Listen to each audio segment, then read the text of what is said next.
Hello, friends, and welcome back to Hot Glue and Bobby Pins, a podcast by cosplayers for cosplayers and anyone who wants an inside look at the world of people who make costumes, attend conventions, and post about it on the internet. Today we're covering a subject that takes up a large part of many professional, in air quotes, cosplayers' lives, which is guesting at conventions. While we're not experts and are not here to unveil a magic formula for success, we hope to provide some insight into the world of guesting. Whether you're hoping to be invited to a con for the first time, have been guesting for years, or if you don't really understand any of it, we hope you enjoy hanging out with us and chatting about it.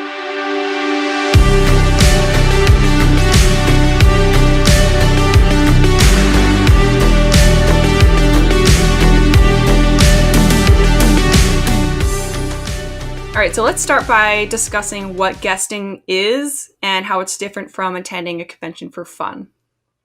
Okay, so guesting is working for the convention. So you get hired on as a cosplay guest or a creator guest, and you're there to do a job. Typically, you have a booth, you have panels, maybe even workshops. You're there to meet your followers and show off your work. Whereas just attending a convention for fun is basically just that. You buy your own badge, you take yourself to the convention, you do nothing but hang out in your costume with your friends, and you have zero responsibilities. Which is pretty fantastic. Yeah, it's pretty great. There's also, you can also, oh my gosh, I'm going to have to edit all this out. But should we talk about how it's different from vending as well? Or should we just skip that? Yeah, we can. Another thing that people sometimes do at conventions is vending, and that's different from guesting in that you basically just set up a table, you buy booth space at the convention and set up all of your stuff to sell, and that's all you do all weekend. You don't have any other responsibilities besides selling your stuff. And typically, cosplayers don't do that, but we're seeing a lot of that lately in Artist Alley, where cosplayers are choosing to use their, what I assume is like their business marketing money to buy booth space as opposed to trying to guest at the show, which is an interesting route to go. Yeah, it seems pretty cool, actually, because then you don't really have to worry about approaching cons or like trying to get them to approach you. If you just want to sell your stuff at conventions and you have the budget to do that, then that's fine. Yeah. But let's talk about why somebody would choose to prioritize guesting, because it seems like a lot of cosplayers view guesting as some kind of rite of passage, or they view it as like the next step in their cosplay career, if that's what they want to do. So what do you think are some things that would make somebody want to prioritize guesting? I think the prioritization of guesting in the industry, a lot of it comes from like, honestly, I think a lot of it goes back to like Heroes of Cosplay. Yeah. Because for me, watching that in 2014, that's the first time I ever like knew or saw that cosplay guesting or creator guesting was even a thing. So I think that when it boomed there and then guesting became more prevalent and more people, like more shows were bringing on and hiring cosplay guests, I think the community just naturally assumed like, oh, you have to guest, when that's not entirely true at all. No. I mean, I used to see people back in that era too, like some people were at a convention every single weekend. It like made them look really in demand, like, wow, people must really want to see them. So that's where I want to go. I want to get to where people want to see me at conventions too. So it just felt like, I don't know, I was kind of like enamored by it, I guess, in a way. Same. Yeah. And it's really, we'll talk about that later, but it changes a lot after you actually start doing it. Yeah. in good and bad ways.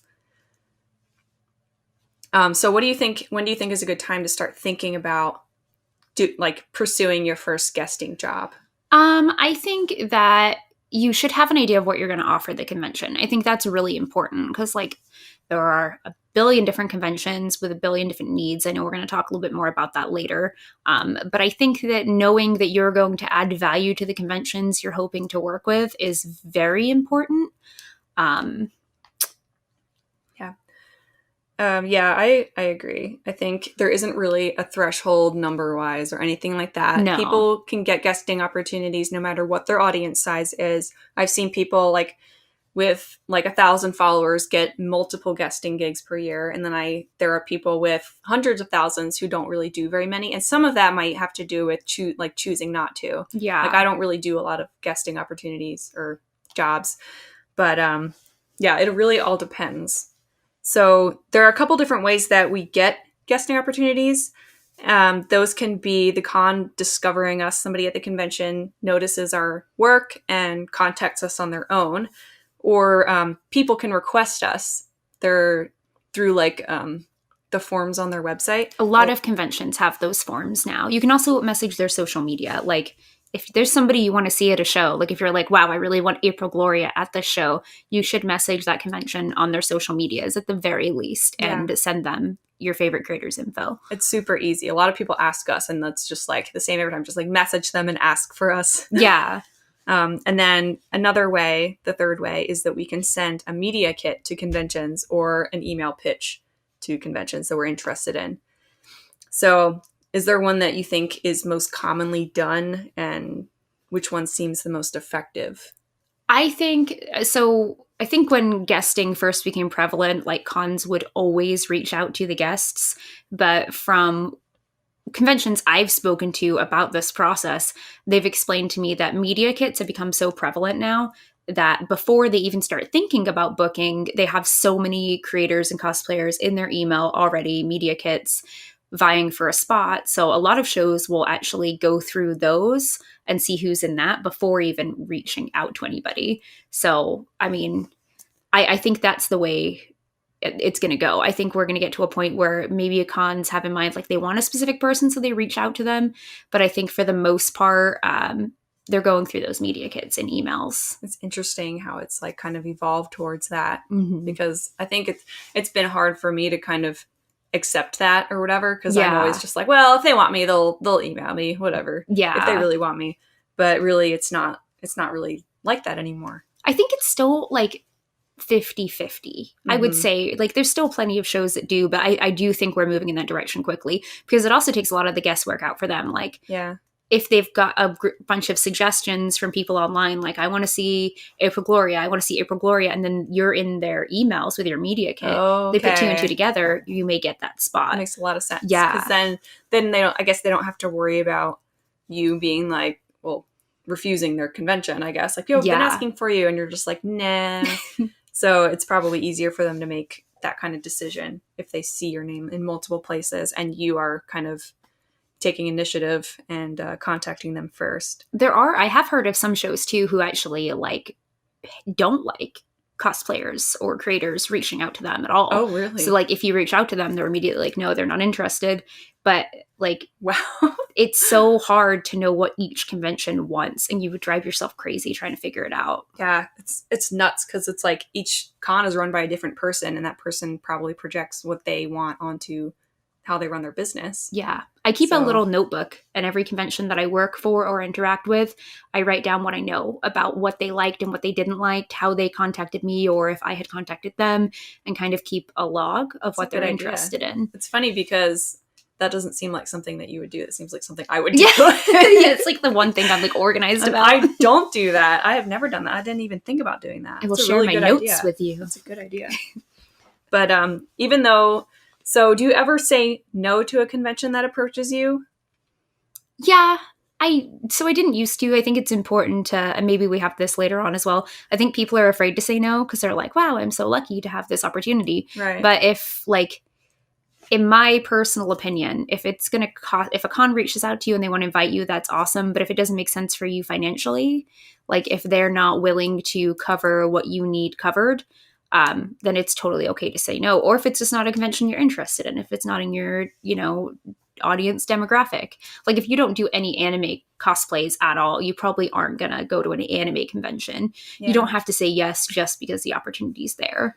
Yeah. What do you think? I definitely agree. I'm a kind of, I wouldn't say I'm notorious, but in my own brain, I'm notorious for being really selective about the conventions that I choose to guest at, only because my husband and I really like to travel, and I have to go visit home a couple times a year. I just don't really have the time to be just away that many weekends in a year. Burning yourself out. Yeah. And my main source of income is Patreon, and I do sell prints multiple times a year. I have digital sets online too.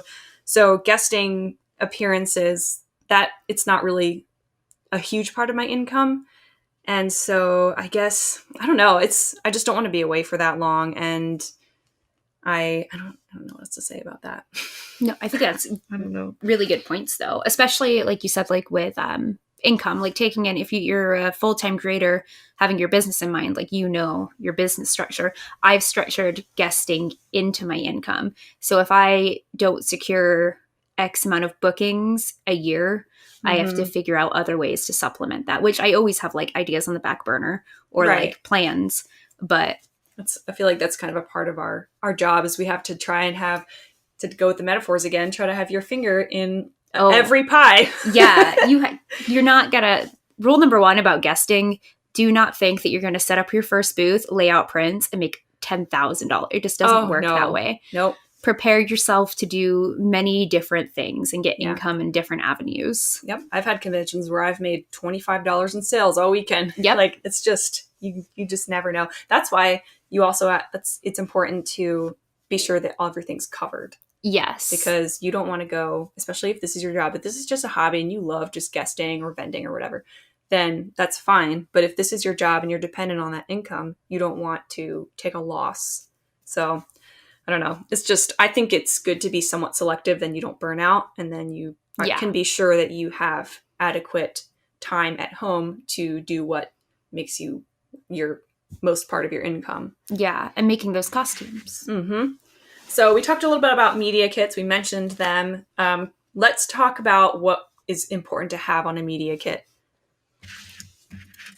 So I am a big fan of PowerPoint media kits saved as PDF. So I use Google Slides to make mine, and then I save it as a PDF. And the way it looks is just really uniform and nice and easy to read. You can also just do it like resume style. Some people choose to do videos.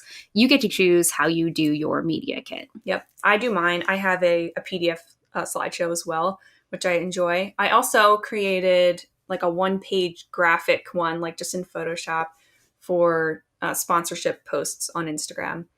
And it's basically just all my information laid out, nice graphics, some photos and stuff. And I just send that in if somebody asks me about internet sponsorships. That's a really good idea. Thanks.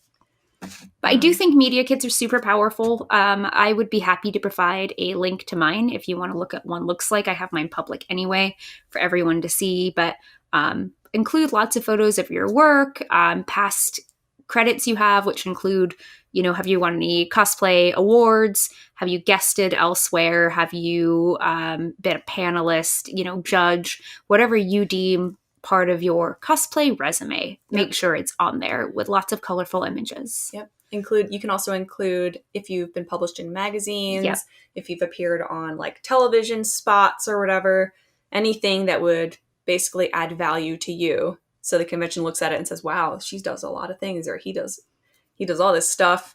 And it'll make them more excited about possibly contacting you back. Yeah. Also, make sure you add on to your media kit, like what your requirements are, even if you're willing to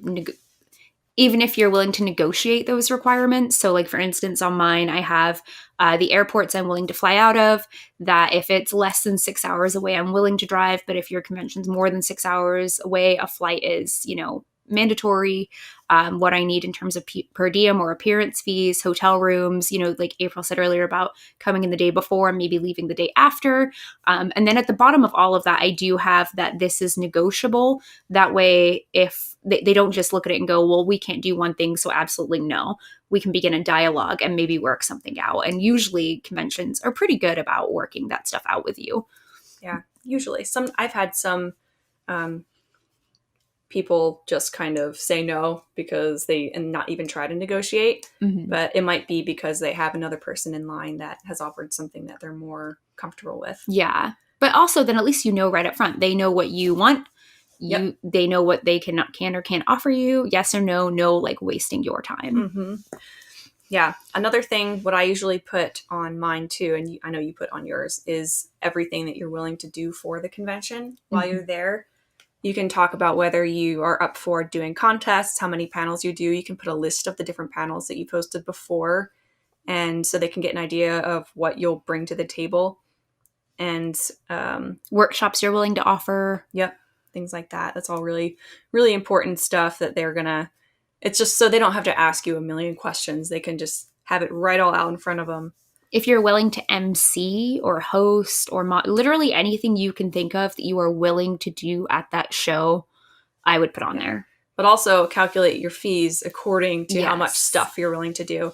I have friends who will up their fees if the con wants them to judge the contest, because that just, it's extra work. You might have to stay after hours. Prejudging takes you away from your booth, and so therefore it'll take away sales as well. So calculating everything like that is really important.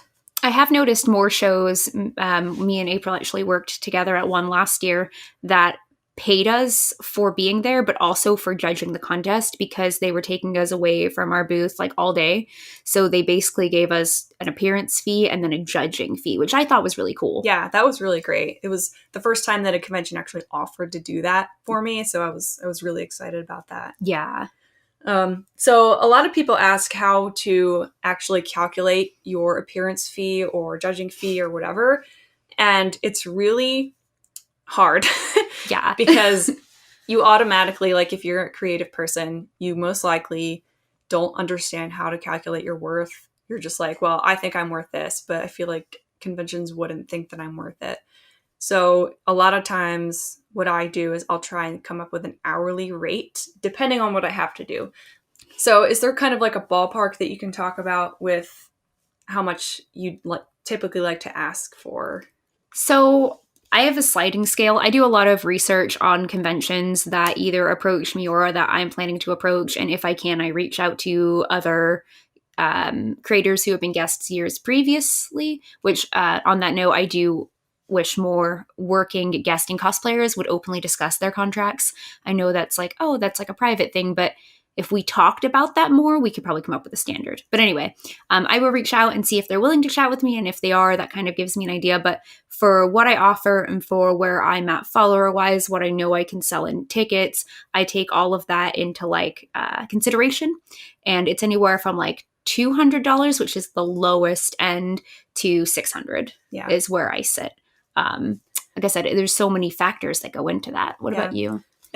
Mine's actually similar. I know that our audiences aren't really that different anymore. They're like, we're kind of sliding together. Yeah. Combining. So mine's it's similar. Sometimes what I'll do is I'll calculate an hourly rate, which I usually try to do at least 25 an hour. Sometimes I'll go higher, 30, 35, and then just kind of times that by the amount of hours that I'll be on the floor. And then I'll also take into consideration panels and contest judging if anything's going to be after hours, or if they want me to do a host at a party or something like that, calculate that in. Mine will go usually because I do lower for local conventions, and it really just depends. Or I don't know, there's a lot of different factors, but it can go anywhere from, I usually try to stay 300 up to $7. Yeah. Depending. I think it's important for us to note that there's certainly no wrong way to value yourself. And to be super transparent, I have done shows before where it's like they paid for my flight and hotel, but maybe they only gave me a small per diem. Yeah. The only reason I accepted that is because I was doing no panels and I had done that show before and knew that print sales and the floor presence was very high. So I knew no matter what, I was going to be in the green, and that was a show I enjoyed. I know that this is a hard subject to talk about because everyone has different feelings about what's right and what's wrong. So there's no wrong way to value yourself. Right. I definitely think there's a whole separate discussion of whether what one creator values themselves then devalues another creator's, convention appearance. Yeah. But setting a standard when everyone is so different, what they offer is so different is difficult. However, I don't agree personally with flying yourself out to a show, buying your booth, working hours and hours of panels and getting nothing.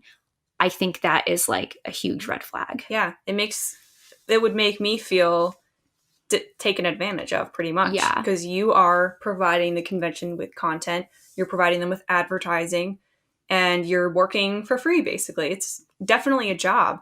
And if you want to make money doing it, like if you want to do this as your job, then it's important to tell the convention basically that they need to value you. They need to value the work that you're going to like do for them. And I don't know, it's just, I don't know how to say it either, but it's because it's hard to talk about. It is hard to talk about. Because you don't want to alienate people. You don't want to make conventions mad, because I know there's conventions going to be like, well, we don't pay guests, or we only pay guests unless you're like, if you're not a super, like, I don't know. I do think it's important to talk about delete all that. You should leave some in just so people can see how we struggle with it. Yeah. And I think that's part of the problem, is it's such a hard subject to talk about because everyone's so afraid of upsetting everyone. Yeah. But at some point, the community needs to have a discussion. Yeah, I agree. It's because it sucks feeling like you have to just walk on pins and needles or else you won't get jobs, because you might not. Like some convention might get angry that you want to be paid or whatever. But it's just up to you, I guess, to just think about how you value yourself. If you think that the convention should cover the cost of a badge for you, if you're doing panels all day long, then ask them for it. If they say no, then I guess that's on them. And they can find somebody else who will work for free. Yeah, and they certainly will. Yeah. Like, and I like you had said earlier about hobbyists. There are guests who do it for a hobby, so they will fly themselves to the show and buy their booth and set up just because it's fun, and that's just and that's wonderful. I just think that we need to be able to talk about the stuff more openly, so we can set a standard, and people aren't like always bickering behind the scenes about guesting. Oh yeah, because the cattiness in the guesting community could chill out if we all just talked open and honestly about it. Like if you're a cosplayer and you want to know more information, I'm like, feel free to message me on Instagram or something, because I don't know, I'm an open book. I don't really care what people know about my stuff that I ask for. Yeah, same. I feel like it just helps others, because when I started guesting the first time, I was getting taken advantage of like crazy by these shows. Like I was paying because I was told by people who didn't know any better either that this is just how it is. This is normal. And then I met some wonderful like working creators who were already full-time, who were like, hey, no, wait, like you did what? Like you paid how much? And I really sat down and thought about it. And I was like, I'm putting myself in a bad position to do this. So, you know. And it kind of rewards the behavior from the conventions. Like if they know that they can get guests that are just clamoring to be at their convention, will pay them for everything. Like their businesses, why would they do something that they had to pay for if they had an opportunity to do something that they didn't have to pay for? Yeah. I understand the whole business side of things. Like they need to make sure that it's worth them spending their money on. But I think that it would be really beneficial if they invested in fewer guests, probably. Yeah. Because some conventions have like 10 cosplay guests. Yeah. And I don't know. I think it would be beneficial for them to just think about the value that those certain cosplayer guests would bring, and then just have that, and that's it. Yeah. And I like the relationship has to be symbiotic. So like on the convention side as well, to play like devil's advocate for them, why would they pay you to come out if you are not willing to do anything? You just want to do 2 hours at your booth on Saturday, and then you want to go explore this new city when they've just spent $700 on a plane ticket and, you know, another $700 on your hotel room. Yeah. Like it's got to be symbiotic. Right. Like it's got to be fair. That only works if you're the kind of person who can bring in enough people to make that worth it. Like if you can bring in like thousands of people, then that having a 2-hour, you know, meet and greet is fine. Yeah. But if you don't, then you're going to need to provide them with something that would make it worth it for them to pay you to come out. A big part of being a full-time creator and like looking at conventions and different avenues is being really honest with yourself. Like, where are you at? You know, it sucks to think about it, but followers do fall into that category. Like, where are you at follower-wise, engagement-wise? Where is your work in terms of your craftsmanship and skill? Where is your, you know, what are you bringing to the convention in terms of programming and panels? Like, you just have a really honest conversation with yourself and write a ton of notes and figure out where you sit and what you want to do and what value you believe you have. Yeah. And if you don't want to do half of the stuff that guests are usually do, then it's fine if you just don't do it. Like guesting is not for everyone. Like it's not mean to say. I don't think it's mean to say. It's just, it's truth. Like guesting is not for me most of the time, honestly. Like I do a couple guest conventions a year and that's it, because that's what I can handle and that's what I can fit into my schedule, and that's okay. Yeah.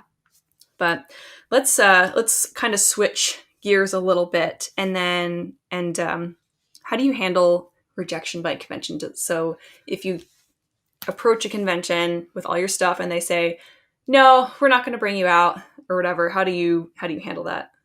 I always message them back and like thank them for their time. And personally, I used to like get really bothered by it or upset about it. But then one day I just like kind of realized, well, somebody said this to me and it stuck with me. Is like in life you get more no's than yeses. Mm-hmm. The no's don't matter. It's only the yeses that matter.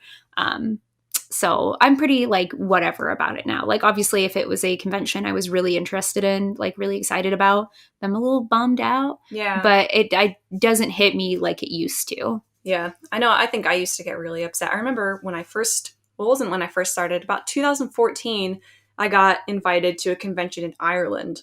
And I was so excited. And I sent in all my stuff and they were going to fly me and a friend out there. And then I just didn't hear from them for like weeks. And then the next year, or not the next year, it was like a couple months later, I saw another cosplayer post an announcement for that convention. And so I messaged her. I was like, hey, were you talking to them about the same time that I was back in this time or whatever? I probably shouldn't have even messaged her because I'm like, because I was so upset. I was like, are they like just announcing people one by one or whatever? Or did they just drop me and decide to go with somebody else or whatever? And it turns out, I guess they just kind of decided not to bring me out and they brought her and a friend out because they were both cosplayers. Yeah. And so they kind of got two for the price of one, which they could totally do that now with me and Sophie. Package deal. But I was really, really upset about it because I really wanted to go to Ireland, obviously. Yeah. And I don't know, it just felt really crappy for someone to just stop talking to me and just choose somebody else, I guess. That is something I would like. Conventions should tell, if you're engaging with a potential guest, you should email them and tell them if you change their mind. Because that happened to me too with, I can't remember. I talked to you about it last year. It was somewhere in South America and I was all like pumped up. Yeah. They were messaging me. Well, it was because they didn't want they wanted you to travel alone, right? Or something. Oh, that was the one in Bangladesh. Oh, yeah. I remember. Okay. There was one in South America that reached out to me and they were all like, this is happening, like you're coming out to the show. And I was so excited. And then they started, same thing. I hadn't heard of them for a couple weeks. They were like, we'll get back to you sometime in February. It's March. I see them announcing guests. And so I waited about a month and then I messaged my contact and he was just like, oh no, your numbers aren't quite big enough for us to bring you out. And I'm like, why did you even engage with me? Telling me. Yeah. Like for so long. Yeah. It's really important for conventions to be as professional as possible. Like we try to be professional. Sometimes I am a couple days late on answering emails, which I need to get better at. But I think that answering in like a polite, professional manner, having like an open line of communication. Yeah. Just tell the guests like what you're thinking. Like if you decide against that person, don't just never talk to them again. Like it's really unprofessional. And oftentimes, so like I like to do a lot of shows. So like in cosplay, I love building my cosplays, but like going out and meeting the communities is where a lot of my passion lies. So, okay. Going out and meeting the communities is where a lot of my passion for this lies and getting to like hang out with the people. So I try to do quite a lot of shows each year. This is actually the first year I'm going to scale back because I burnt out like crazy last year. So if I'm in talks with a show about a potential guest spot and things seem good to go, I've now blocked off that weekend.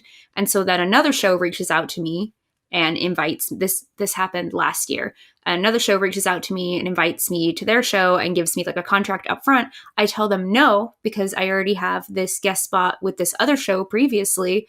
Well, then that show never messages you back again. And you have to message them like we were just talking about and be like, hey, what's going on? And they're like, oh, we changed our minds. Yeah. Well, not only did I'm disappointed I don't have your show, but you also just lost me this contract. Yeah. And that's, if you're doing this as your job, then that's important for you to have like that income line. Yeah. And to lose that is a really big deal. And I definitely understand shows get super busy too. Like they have a million things going on. But if you're in talks with someone, it takes nothing just to quickly be like, hey, we changed our mind. We're not going to have you at the show this year. Cool. Yeah. Thank you so much for telling me. Yeah. That's where we're at right now. It's like, we're not like, if a con says, oh, just kidding, we've decided on somebody else. It's not even like, we don't even take that personally anymore. No. It's just, that's how business works. Sometimes it works out and sometimes it doesn't. And we really appreciate you guys telling us, Yeah. I appreciate being considered Mm-hmm. and just having open communication. Like, you're not, that's important to remember too when we were talking about disappointment earlier, is like, you're not going to be a right fit for every show. And that is A-okay. Right. So have you ever gotten rejected for a convention based on something other than they just kind of decided to choose somebody else? I have had a convention previously that we were just about to exchange contracts, and then they like stopped and messaged me back and were like, hey, actually, we're not going to have you this year because we really want to add more POC cosplayers to our lineup. And that's the type of rejection that's really nice to hear. Yeah, that's like for once. Yeah, that's like, yeah, like that's a great reason. I was like, dope. I respect that. Like, I respect this show also for being honest with me and communicating with me about it. Right. See, and that's like another thing that's really important to talk about. It feels like a lot of conventions for the longest time had so many people that just look the same as guests. Yeah. Like, it's a lot of like conventional looking skinny white girls guests. Yep. So it's really nice to see that some conventions are starting to kind of turn towards having more diverse guests, which is really important. It's like, I know that Sophie and I, we carry a lot of privilege just because we are the skinny white girls. Yep. And, but we think it's, I don't know, it's a really important discussion to have because there really needs to be more diversity in the guests and the panels, and not just like 3 white girls and then 1 girl who's like kind of tan. Like, that's not diversity. On a diversity panel. Like, I don't know. I feel like people need to, when you contact conventions for guests, like, you really need to tell them, like, we want to see people of all different, like, colors, all different sizes, all different ages. Ages is another one. But, like, having more cosplayers of color as guests is super important. I think that, I don't know, it's just really, it's unfair. I don't know. It doesn't represent the whole, I don't represent the entire cosplay community. No. You know, there's so many, like, especially like little girls and little boys out there that may come to a show and they don't look like me. So I represent nothing for them. Yeah. You know? Like, it's inspiring to people to be able to go to a convention and to look at all the cosplay guests and be like, wow, I could do that someday. Yeah. Instead of being like, oh, look at all these white girls. Yeah. Whatever. And plus, it's just like, it's just rude to like only have one type of person as your guest. Like, it's just, it doesn't make any sense. Well, it sets a concerning standard for the industry as well. We've like moved so far away from that like Hollywood, like perfect zero, like mentality. So like, if Hollywood's moving away from that, why would the cosplay community still be, you know, promoting this? Exactly. Which I do think shows have gotten a lot better as of late, and I hope that continues. Yeah. One of the shows that I'll be doing this year actually emailed me yesterday and asked me to suggest some male cosplayers. They do a wonderful job of having a pretty diverse group every year, but something that is also important to them is having different male cosplayers every year because the pool of working male cosplayers is so small. So they asked me to suggest some, which I thought was really cool. Yeah, that's awesome. And I don't know, it's nice to see that some conventions are starting to move towards having more people that look like everybody, you know, instead of just one cookie cutter sort of look. Yeah. So did you watch The Witcher on Netflix? Not yet. I'm starting tonight. I'm very excited. If you do, like, everybody's talking about how great it is because the cast is just super diverse. Yeah. Like, there's so many different types of people, and it's really refreshing instead of, you know, every, like, fantasy realm being just, like, a bunch of white people walking around. Yeah. It's, like, it looks more like real people. Life. Yeah, it's really, really cool. And I hope that conventions can move towards that because I think it's really, really important. Speaking of The Witcher real quick too, I actually so I haven't seen it yet, but I knew that it was incredibly diverse simply because when I put up my Triss photo recently to be like, yay, The Witcher is out, one of the first comments I got was somebody like, well, Triss isn't in it because she's too white and they've ruined it. And I was just like, get out. Like, and so I looked up what he was talking about because I was like, what are you even like spouting on about? And so I looked it up and I was like, oh, it's because it's incredibly diverse. Like, they worked really hard to make it look like a normal group of human beings. Right. Like, how awesome. So here's a kind of a funny, do you have anything that you ask for when you contact a convention that is a little bit odd or different, like a request that you ask for? No, but I have considered, because, you know, some conventions will ask you like what like your like food and drink, like they'll ask about dietary restrictions or something if they're going to have like a green room. And I've been so tempted to be like, I would like chilled Red Bull, just one. Oh man, that would be nice. Yeah. I've only gotten this a couple times, but I don't always ask for it, but I really would love if conventions would give me like a Sunday night in a hotel. Yeah. Because a lot of conventions, they'll have you check out on Sunday morning and then work the whole day in costume and then fly home the same day. And to me, I don't know if my brain is just fragile or something, but if I have to do all that stuff, I want to be 100% at my booth all day long. Yeah. So I don't, we'll talk about this a little bit later, but I try to make sure that I'm at my best. And I feel like if I'm worrying about catching a flight, if I'm like worrying about changing in the bathroom, then I'm not as effective as I could be. Oh no. Like that makes me fall apart. Like, twice that's happened to me where I had to be gone before the show even ended. I had to leave and I'm by myself and I have all my bags and I'm in costume and I've got to change. The show is still going on. So people are still coming up for the booth, looking at prints and talk, which I really appreciate. That's wonderful. Yeah. But at that time, I'm like in my own personal hell of trying to get my booth broken down while still engaging with people politely, while being terrified I'm going to miss my flight. And a little bit, Ubers kind of scare me, like I don't know why. Uber's alone. Like I get scared about that too. Like riding with a strange man in a car. Like, so I'm already freaking out about that as well. And yeah, it's just too much. Like I appreciate it so much when shows give you until Monday. Yeah. Oh my gosh, it's the best thing ever. Because then it's not like I want an extra day to party or anything like that. Yeah. I just want to be able to work my booth the full day and then go to sleep and then take my plane home in the morning just when I'm chill. all ready. I don't handle chaos very well, I guess. I have had twice when I was coming from the West Coast where they put you on a red eye. Yeah. So like I would argue that's even worse. Like I would rather just be panicked and leave after the show because instead you get done with the show, you get to go back to your hotel room, but you like can't sleep because you have to be at the airport at 4 a.m. or 3 a.m. And I'm notorious for not hearing alarms. So especially if I'm alone. Yeah, I'm the worst. So no, I will be ruined. So both of those times I had to get up at 6 a.m., get in costume, work the day at the show, then go back to my hotel room, pack, and then just keep myself awake. Oh, man. No, yeah. That's awful. I would rather leave after the show in that instance. But ideally is Monday. That's ideal. Yes, that is. So if any conventions are listening, I might be able to knock off some dollars from my appearance fee for a Monday takeoff, honestly. Please.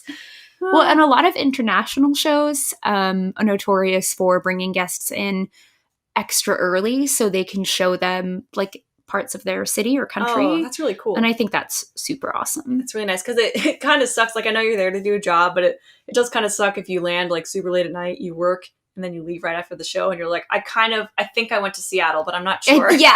Like I think. I've been to Portland kind of twice. Kind of.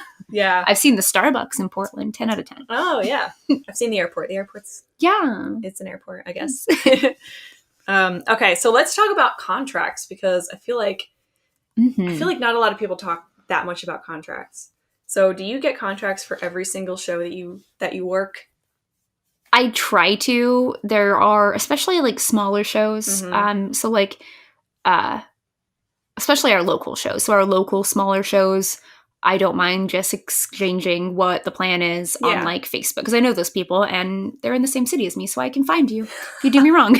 But anything beyond that, I always request a contract or at least just a written, like it doesn't even have to be a big formal contract. Just send me an email with, here's what we're giving you, here's what you're giving us. Yeah. Yes or no.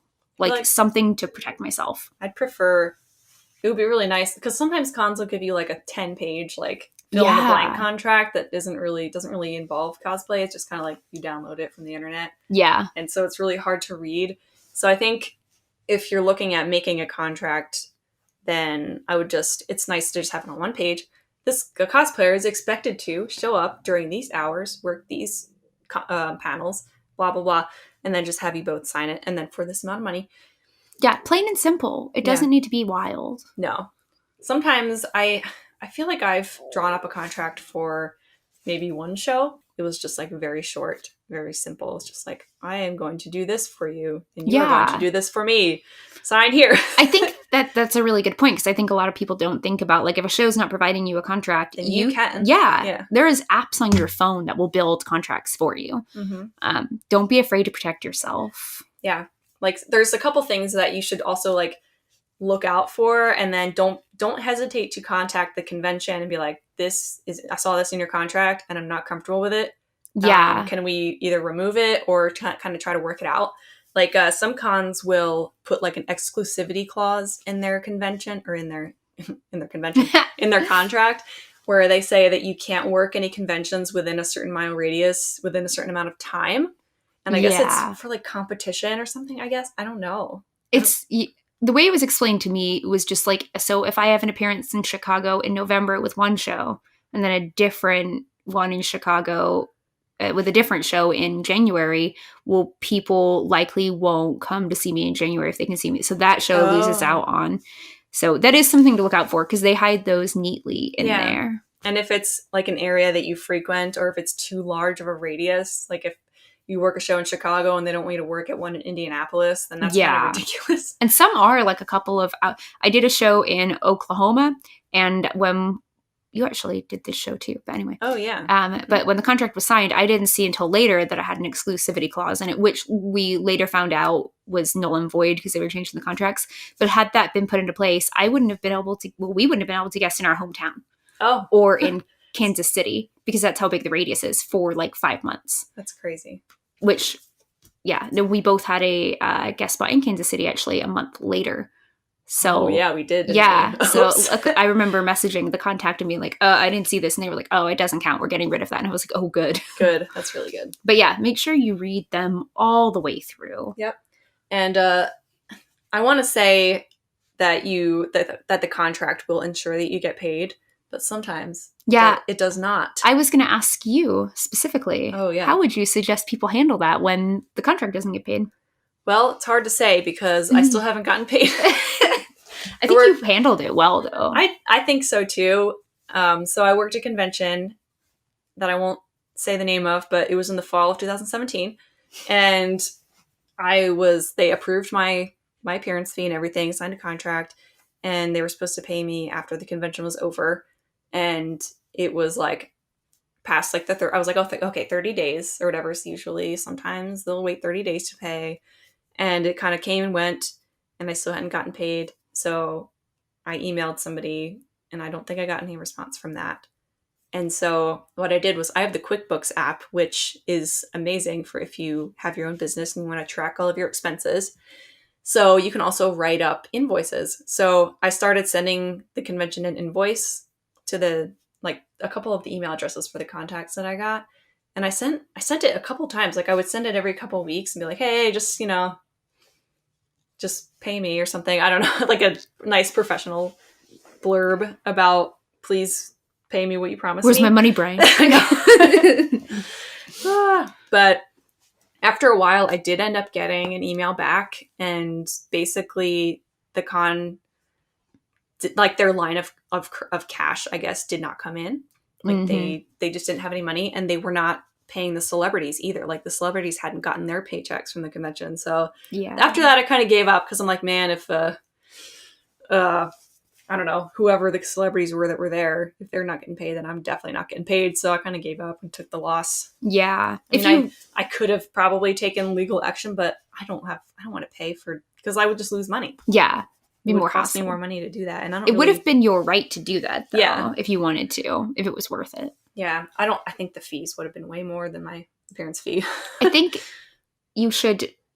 So like I recently had an incident where I was a guest at a convention, and a good friend of mine was working for this convention. So a lot of it was done on just good faith, and things fell apart at the show. So like they got me there and I had a hotel, and that was wonderful. Well, I had a hotel, but I drove to this show and we were going to be reimbursed, and then the show fell apart. So it didn't quite boom as much as they had hoped. The community didn't come out for it. And obviously like unforeseen circumstances, but the show hadn't secured money ahead of time to pay the voice actors and the cosplay guests, even just their travel. So I did have to take a loss on that.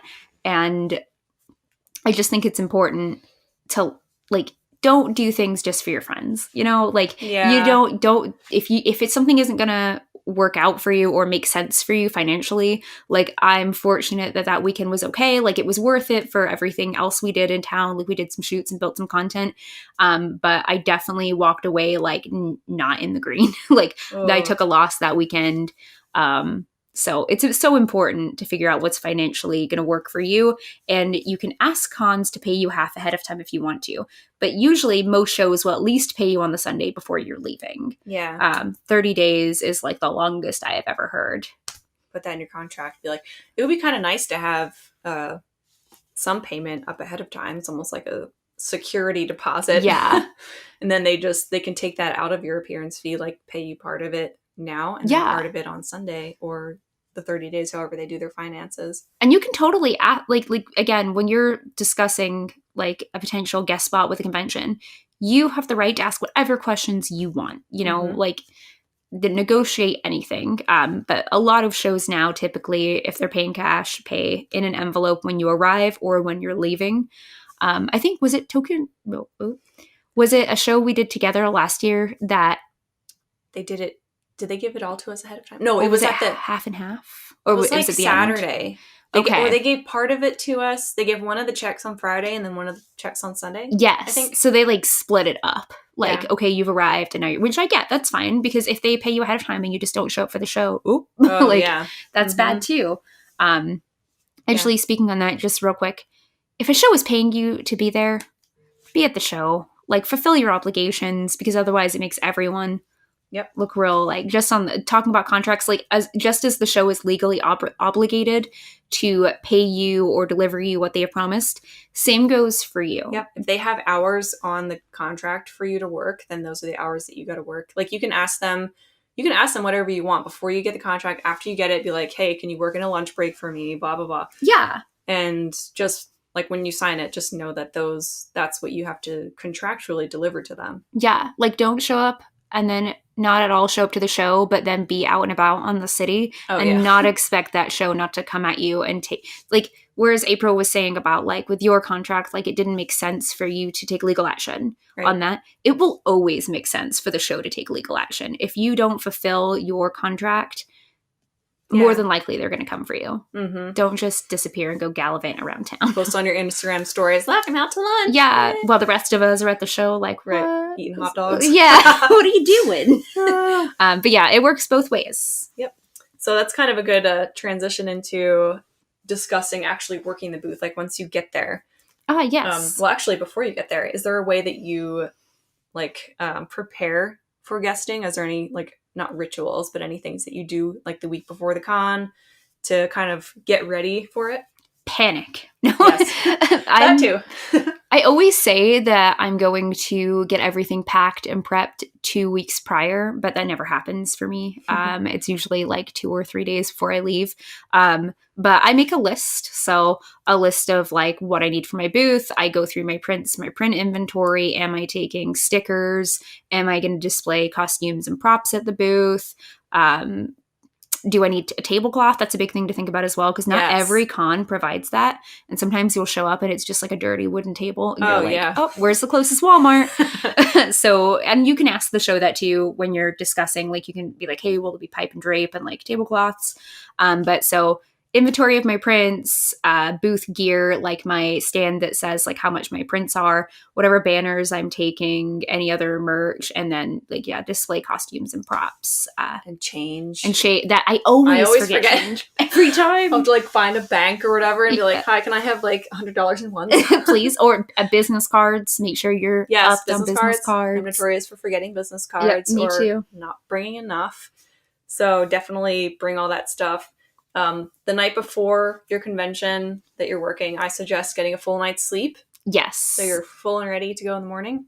I'm a big supporter in getting enough sleep, even if it means that you don't get to do everything you want to do. I don't know. I've kind of had to learn, like, I can't stay up till, if I'm trying to finish a costume, I don't stay up. I'll just go to sleep. It can be unfinished. I'll just go to sleep and be like, well, that's it. Yeah. It's not done. I panic stay awake. But it's, so, like, that's, like we were saying about if shows bring you in the night before, it makes it so much easier to, like, chill. You get your booth set up, especially with late start Fridays now. A lot of shows are starting at, like, noon or later. That's amazing. I love late Fridays. Yeah. like, I'm going to show up to that show 10,000% Sophie if Yeah. you do that. Like, I think, didn't the one that we did in Oklahoma, didn't it start at like 4 o'clock yeah. or something? Yeah. And we drove in like early in the morning, got to hang out a little bit, set up our We stuff. went in the night before. Oh, no, we did. Yeah. Yeah, we did. Okay. So we had Even like better. almost like a full 24 hours of just like being there. Yeah, that's really nice. Because then you just feel like also in the element. Yep. Like you feel a little bit more at home. I did one show once where I got off my plane and had to go straight to my booth. I couldn't even check into my hotel. I had to change in the center. And that was like the most messy weekend of my life. I was off my game all weekend because I wasn't set up for like success. It messes you up. Yeah. I feel like sometimes the cosplayers get put on the spot like that. Like they just expect, oh, they're just going to have to deal with it. Mm-hmm. They're going to have to deal with, like they'll just have to get it together or whatever. Yeah. I don't know. And I just think that's not really fair to ask of a professional person whose job it is to greet people and be at 100% all weekend long. Yeah, on that booth for all of your show hours. Yep. All the hours. Smiling all the way. Happy to be here. Even when it hurts. Yeah, even when it hurts. Even when I just got off a flight and I want to die. Yep. Oh, man. So you just kind of discussed what you have at your table. Like, so we usually have prints for sale. Like, for if anyone is listening who is not familiar at all, prints are just basically like blown up photos of our costumes, and we sell them to basically feed ourselves. That's a big part of like what we have at our booths at conventions. Some of us will do like stickers. I'm working on getting some sticker designs. Me too. For next convention, which is exciting. And some cosplayers will have like little merch, or not merch items, but like little things that they make, like hair bows or like those light switches or like the terrariums or whatever. Jewelry, things like that. I tried selling like wish jewelry at a booth one time, and it didn't work. So like Casey and I had it in our heads. We were just like, okay, so we're going to buy all this like Star Wars wish jewelry, and we're just going to have it at our booth and make extra money. And we definitely lost money on that. Yeah. Well, and some shows now, it's important to actually ask the show like what they're what you're allowed to have at your booth as a cosplayer, because if you look too much like a vendor, some shows will make you break down a lot of the stuff you have. Really? Yeah. That's interesting. I didn't know that. See, every show is different. Wow. I just gotta ask. I don't have that stuff anymore. Somebody we know, terrariums. Okay. They were told there was like too many at their booth. They looked too much like a vendor and not like a signing guest. Okay. So, which it sucks, but yeah. I mean, I guess you could just have a couple things and be like, I have more, but just ask me about them. Hide the rest under the table. Ask me about my stuff. My secret underground shop. Yeah. But last year at a big convention that we were at, I brought a motorcycle as a booth display.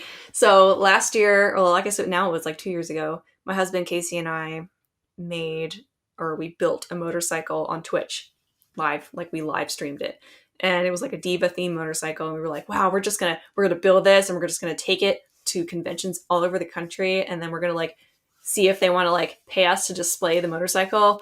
It didn't work. I brought it to 2 conventions. One was an esports convention, and not many people cared about it. And then I'm surprised at esports. Yeah, it was really like some people, they just wanted to talk to Casey about it because, of course, women don't build motorcycles. You don't know anything about a motorcycle. But I don't know. And then I'm like, do I want to talk to some random dude about motorcycles? I don't know. I don't know if I do or not. So I don't know. But we brought it to Planet Comic Con, which was really cool. Like a lot of people seemed to like it there, which was exciting. We had it on a giant stand. Yeah. And I had a giant banner over it with my name on it. It was a fantastic feature. I'm like, man, if I'm going to bring this thing there, I just got to do something really big. So I had like a big banner over it, and then I had 2 banners on the sides of it. And it got a lot of attention. So people said that they saw it. So that's good. Yeah. But usually I don't do that big of a display. I usually just have a table and like 2 vertical booths. 2 vertical banners. 2 vertical just hanging booths. You got to go to the 2nd floor if you want to buy prints. That would be so funny, actually. Oh my gosh. Bunk booths. Yeah. Bunk I'm up booths. here. This is where I eat lunch. I like it. But yeah, so, and usually I'll bring props. Like I like to bring my Fallout pipe rifle that we built. Yeah. And that's like the star of the show at any convention that I bring it at, because everyone's just like, oh, whoa, look at that. And it just catches people's attention. And it's really heavy. And it's like durable. So I just tell people to pick it up, be like, here, pick it up.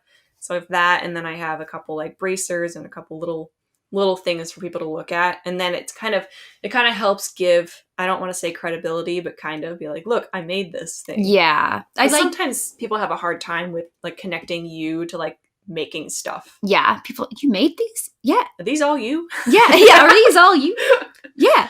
Yeah. I do prefer being able to display costumes and props, but it's like when you're like, I don't know, I feel like it's difficult if you're flying. Oh yeah. Because yeah. I've had so many instances of TSA just destroying costumes. Yeah, that's the catch. So then I have a book. So I have a book that's like a build book that explains how I like build that. That kind of helps, I feel. But that's a good idea. If you have a lot of pictures, I think. Yeah. But yeah, local conventions props are really good if you can drive there. Yeah. But flying does make it a little bit trickier because you don't want to break something. Some shows, may reach out to you. Another thing that happens is shows reach out to you for a specific costume. So this has not happened to me personally, but I know of people who have really big, beautiful armor builds, and a show's reached out and been like, hey, we want to invite you as a guest. And we also want you to bring that costume. Like, you don't have to wear it, but we'd like you to display it. Then it is 100% okay to ask that convention to pay for shipping that costume. Oh, yes. So you can ship it in a way where it's like taken care of. Yeah. It's not gonna break. That's nice, scary. Nice of them to not like demand that they wear it though. It's cool that they allow them to display it. I think most shows are starting to realize like big armor is not a 12-hour day kind of thing. No, it's not. Like I've heard of some guests like having attendees get like annoyed with them for not wearing their giant armor costumes. And like, you don't understand how hard it is to wear those costumes for like 4 hours, not much less 12. Like it's just a lot. I've heard convention staff and like executives or whatever talk about how they're tired of creators coming to shows as guests and they know they have big armor builds, but they mostly just bring like spandex bodysuits. You aren't paying for them to bring those big costumes out. You're bringing them out as a guest, and that's wonderful, but you can't just expect that they're going to bring like a big 7-foot armor build. Like, it is so much easier to pack bodysuits. Yeah. Like, that is something I try to avoid as I hear people talking about it. Like, for Sundays, it's fine. Yeah. But like, that might be a situation where the convention should like do the thing where they don't have a booth. Like, if they want them to walk around the convention in that costume, that's fine. Like, pay them to do that. But don't demand that they stand behind a booth for 8 hours in hot, sweaty, heavy armor. Yeah. That they can't sit down or go to the bathroom in. Like, that's just unfair. Yeah. Or be mad if they choose to wear a bodysuit over it. Like, you're going to pay for extra shipping for the costume. Like, that's great. But we're going to pack, like, I'll bring something that I made. I'll try to bring something that I made, except for, like, Sundays or whatever. Yeah. But if I'm going to bring a small costume, I try to bring one that I sewed myself, usually. Yeah. And so that way I can still kind of show my work. And then I'll bring, like, if it's a local convention, of course, I'll bring something for a mannequin. But I just think it's unrealistic to expect, like, the biggest costume the person has, like, on their body. Yeah. If you want that, you should tell them that ahead of time. Yep. Always discuss ahead of time anything that you're thinking about, instead of like on Sunday, be like, wow, I wish that they really did this. But, like, you could have asked them for that. Yeah. Like, oh, they're in an MJ bodysuit. Well, you had me at the after party until 2 a.m. Yeah. Yep. Think ahead. And you didn't pay for any luggage for me to get here. Right. I couldn't bring myself. Like, I got one free bag. Yeah. Like, that's it, friend.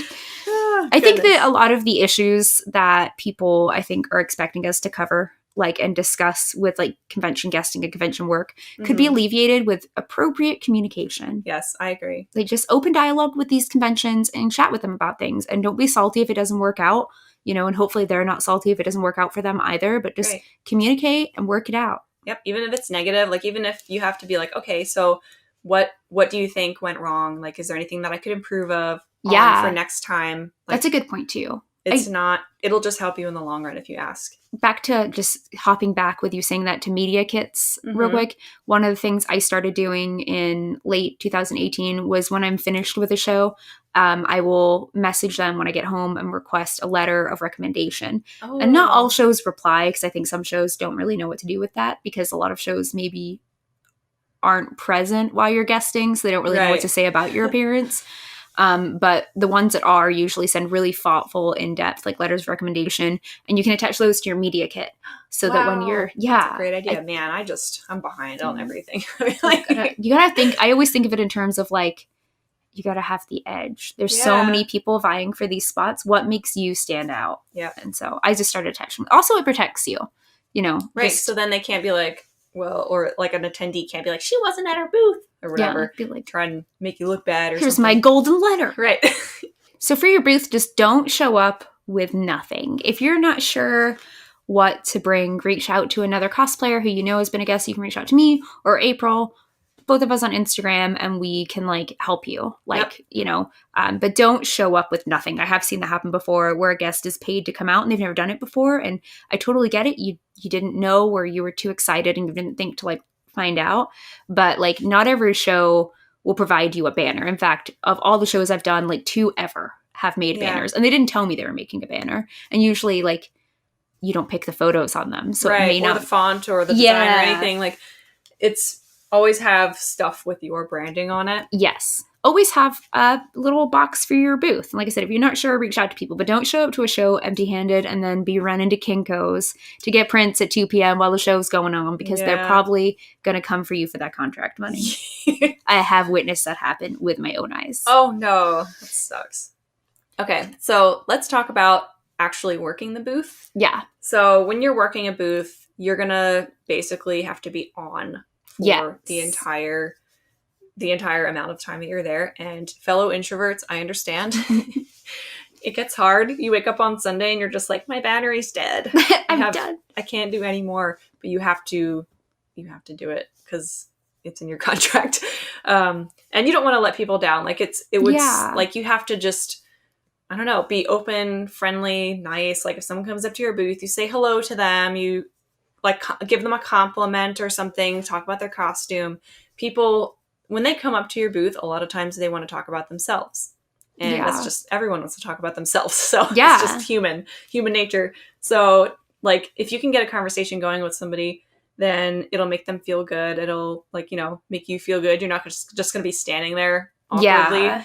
Even if you're socially awkward, then just practice talking to people. You'll feel better if you just kind of do it. Like they're not going to judge you for saying hi to them. Although some people are just kind of give you a weird look and walk away. Yeah. Which is really annoying, but you're going to meet like all different kinds of people. Oh my gosh. And if that's not really your thing, then guesting might not be for you, for sure. Part of why I don't do a lot of guesting, because it gets really tiresome after a while for me. Yeah. So I don't want to be at a booth and not feel like I'm up for socializing, because that's just not fair to everybody else to see me like that. And then, of course, we're like, oh, she's grouchy or whatever. It's like, no, I'm just tired. Like, sorry. I mean, I get that enough already. Like, sorry, it's just my face. One of the things I've started doing at my booths, and I can't remember where I was listening to some like self-help guru thing. And anyway, so I started like if I get a bit of, I'm a naturally out, like I like to talk to people. It charges my batteries to be around a bunch of people. Like when we were at the Taylor Swift concert last year,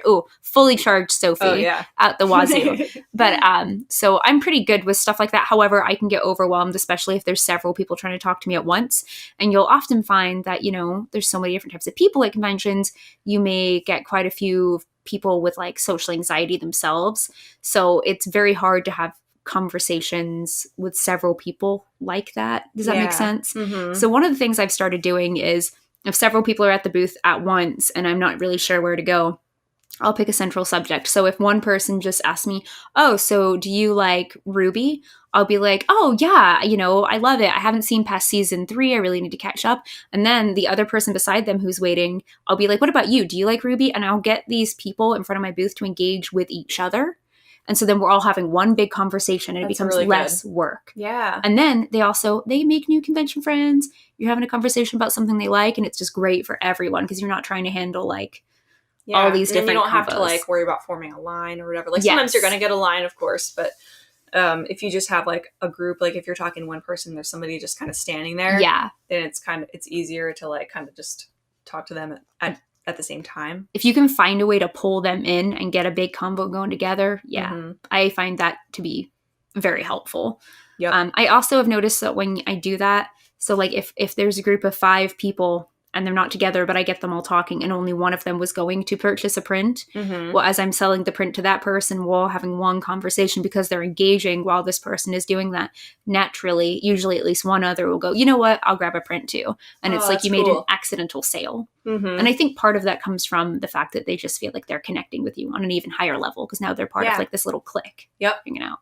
That's a lot of how you get the sales. Like there's people that'll come because they know you online and they come to buy prints because like if you don't open your store very often and they're like, oh sweet, she has prints, or they're at a discount or whatever, like they'll come and do that. But a lot of times like a print sale will come like after like a 5-minute conversation, like if someone just kind of like hanging around the con or whatever, and then they'll just buy one after talking to you because they either felt a connection or they feel obligated or something, or whatever. And it's a nice way to get more sales than just like kind of standing there and letting people look. Yeah, which feels awkward. Like, when you're just standing I feel there. weird.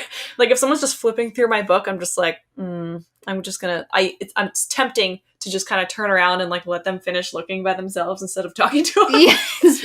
But you know, like it makes you like it's just not polite to do that. So yeah, and I feel bad so I tend to be like, how are you enjoying the con so far? Yeah. But like I say it to one person and then I say it to 3 other people that came up with this. So then everyone here heard me say the same thing. Right. Like that makes me, so I'm always thinking of new ways to like engage with people and get them to engage with each other so that it can like flow more smoothly, I guess. Asking people about their costumes is cool. It's Yeah. good. Like people like to talk about, like ask them how they made or whatever. Yeah.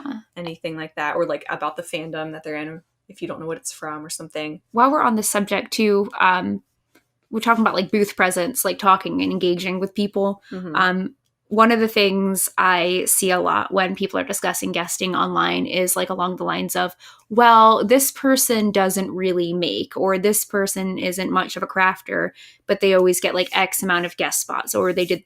A lot of conventions will weigh personality. Yeah. With like guesting is not all about how wonderful of a creator you are, how great of an online it's not all one thing. It's a combination, and sometimes things outweigh others. Yeah. And like if you have a really big personality that attracts people to booths, you're more likely they're more likely to look at that a bit more than maybe your craftsmanship. Right, because that will in turn sell more tickets. Yeah, because people want to come and meet you, the creator, not necessarily just come and look at your costumes. Right, exactly. Because like they might not even know if you have costumes at your booth or whatever. Yeah.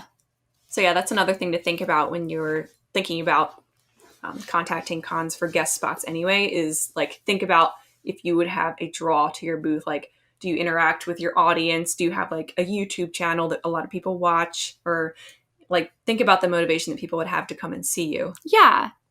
And sometimes you don't figure that out until you do one or two, you know? Like, it's okay to be unsure as well on whether or not guesting is for you. But I just think it's important that you know that it's okay if it's not.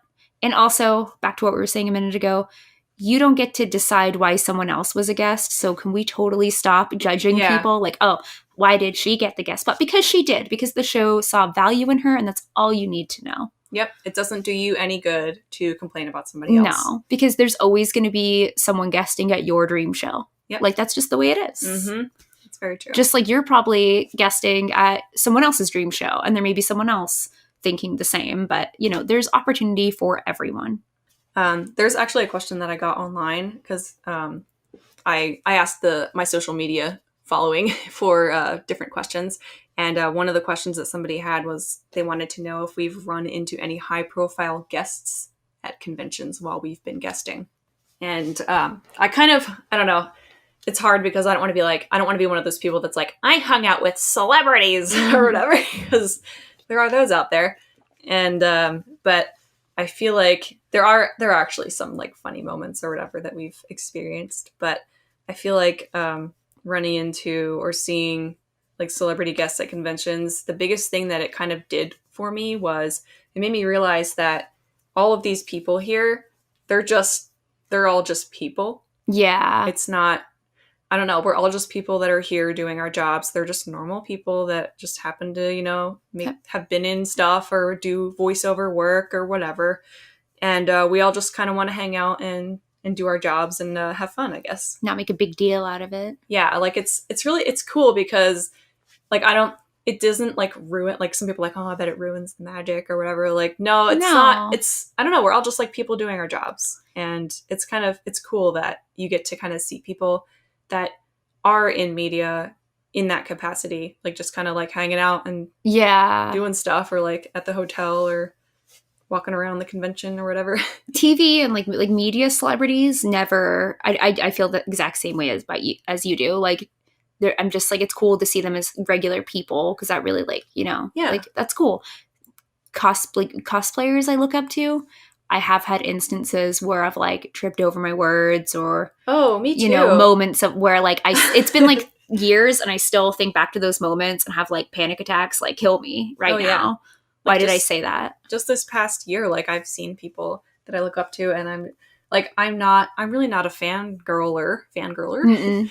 It's Fangirler. just, for some reason, sometimes I just say really stupid things, and I'm like, wow, that person is probably thinking that I'm the worst. Yeah, and then every time I see them on Twitter, I hope they don't think about the fact that I said this. I think about that moment every day. Oh, it's so bad. Whereas they probably don't. No, they're all just, it's like the same as us. We go to our booths, we don't remember every single conversation. Like, we remember a lot, but we're not going to think, wow, this person said something so dumb to me. No, I guess that's a good way to think about it. Yeah, because like some people will come up to us and they'll be excited and they're like, oh, sorry, I'm like too excited. And I'm just like, no, it's fine. Like, I won't judge anybody for talking to me. Like, that's a really nice way to think, because I got like 2 incidents that are haunting me. Yeah, like, and it same. usually takes me about 3 years to fully move past it. Yeah, I feel like I have to see the person again and not do that. Yeah. And then it like resets it. Yeah. So maybe if I see them again, I'll just be like, I'll say something normal. Because it's weird to message them on social media and be like, hey, remember this time I was super weird? My bad.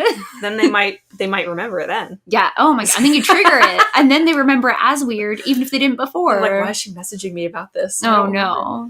Now I'm concerned. Oh my goodness. So a big part of a lot of cosplay guests' responsibilities at conventions are panels. So what a panel is, it's basically you sit in a room and people sit in their chairs and you sit up on a table and you talk about a subject, basically. And that can be anything from just like Cosplay 101, which is like, how do you get into cosplay? And then that's like the basic one that a lot of people do.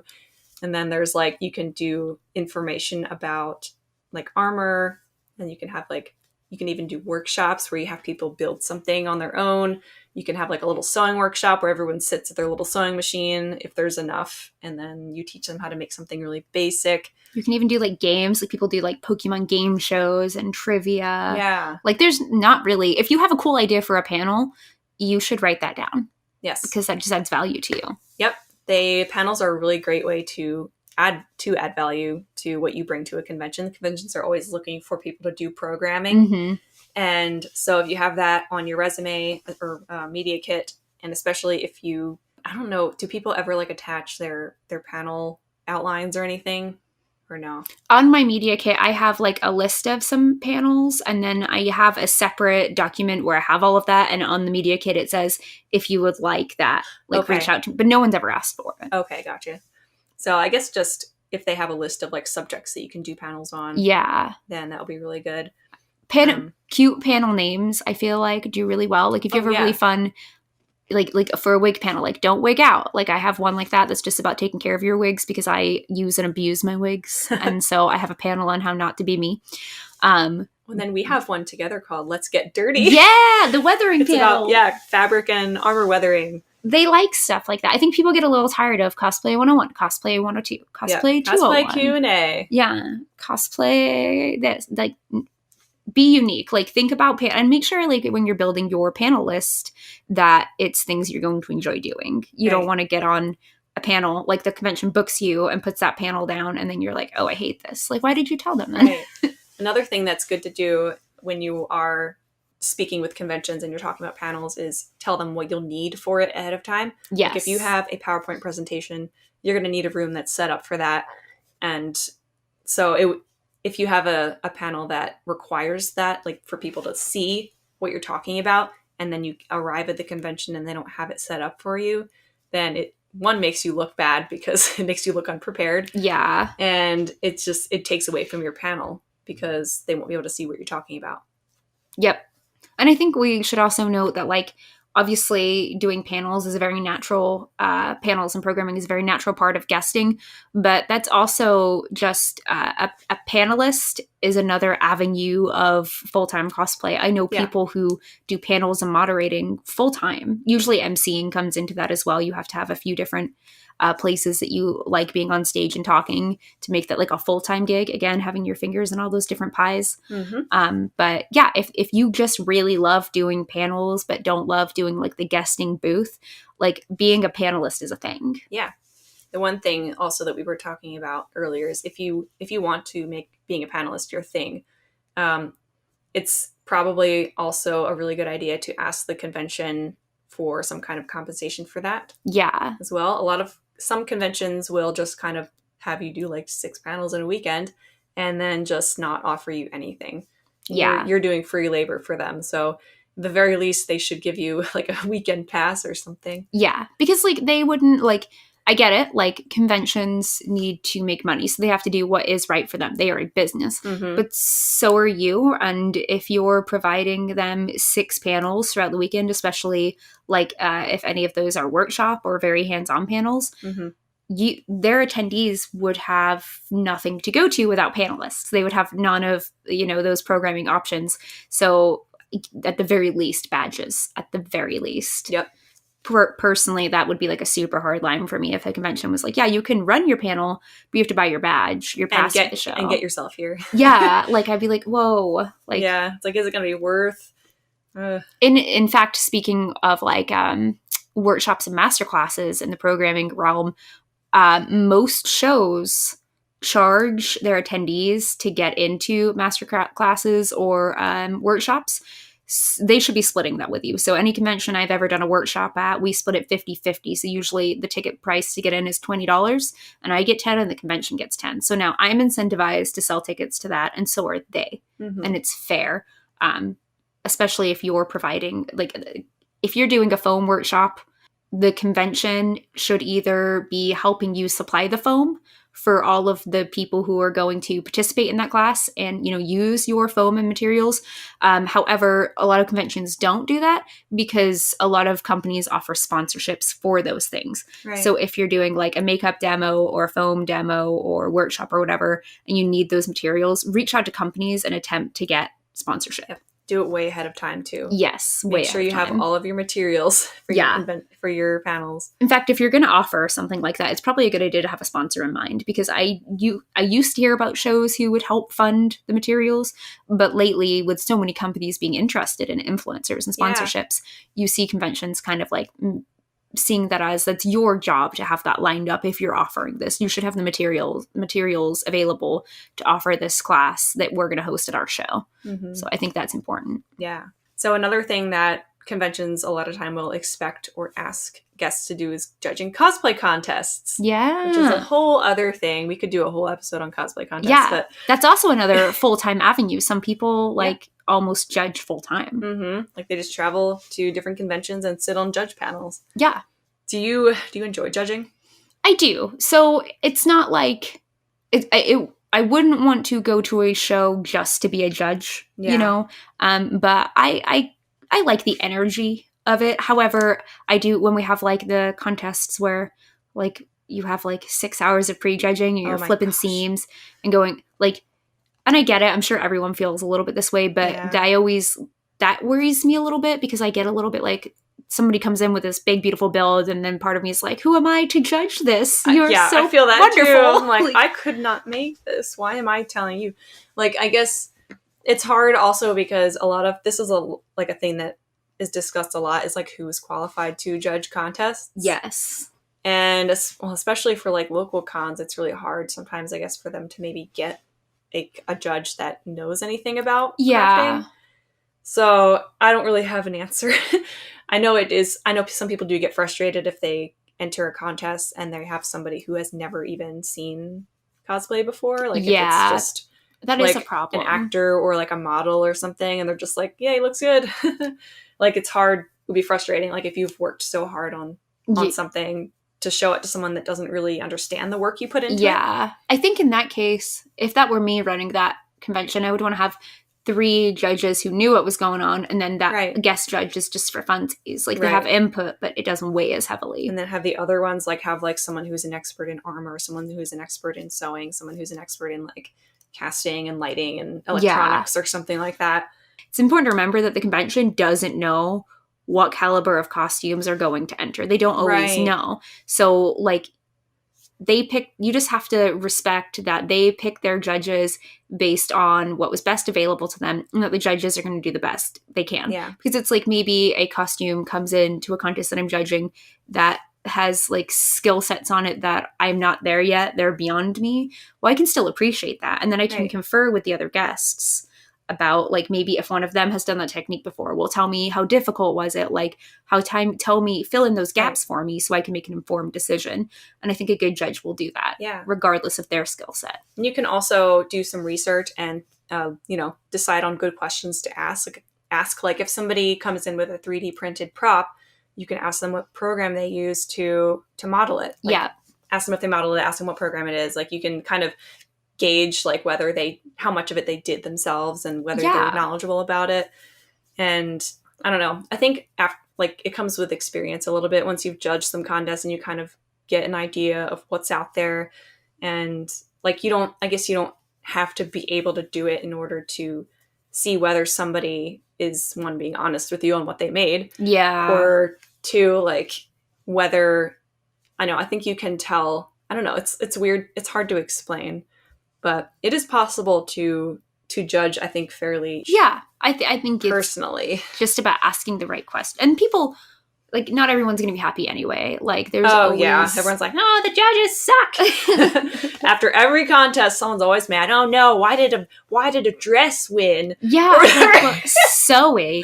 Oh my gosh. I think that makes it, like, again, like, it's just so many different subjects in the arena of full-time, like, cosplay that are fraught with, like, this, I'm scared to, like, talk about it because people will, get upset about, but we just got to talk honestly about things. Like, you weren't there when the judges were making the decision. No. Like, I can't count how many contests during the deliberation period, me and all of the judges have been like, how do we decide? Right. There's so many good ones. They're fantastic. And, we have to take so many things into consideration, and we just have to make it the best possible decision based on what we know. And that's all we can do. You can't make somebody win just because you think the audience will be mad. Yeah, no, I hate that. I think that's a concerning trend. Yeah, because you can't, if you're sitting in the audience, like, it's called the 5-foot rule for a reason. Like, you cannot see everything from 5 feet away. Yeah. If you're, like, all up in the costume, and when we judge, we get all up in the costume. Yeah, you flip the seams, get underneath. Yep. Ask all the questions, and that's all you can really do is just do your best. There's never going to be perfect judges. Like, There's never going to be the perfect fit for that contest, because there's always going to be 1 or 2 people who have entered who feel like they got robbed. Yeah. And, like, that sucks. And I wish there were a million awards to give out, but the convention gives us X amount, and that's all we can do. Yeah. I know. Like, I'm like 50-50 on judging, because I really like being able to see the costumes up close and, asking people how they make stuff, and you learn new stuff. Yeah, learning different techniques. But I just despise having to tell somebody that their costume wasn't worthy of an award. Yeah. I don't know. It just makes me really sad. I like it when the conventions allow you to have judges awards. Right. And a lot of times, conventions, like, when they're announcing their judges awards, there have been so many shows I've done where a judges award didn't exist. We just couldn't pick the winners because there were so many that were so good and so deserving that we backstage last minute requested judges awards. And we were like, we'll supply the prizes. We just need more awards to give away. Yeah. And I like it when they do that. Yeah, me too. Because then it's like, you can choose something that you think the audience might like, or that you think has a good stage presence, or you think you love the character or something like that. Sometimes you just love people's energy. Like, sometimes the whole thing is made out of cardboard and duct tape.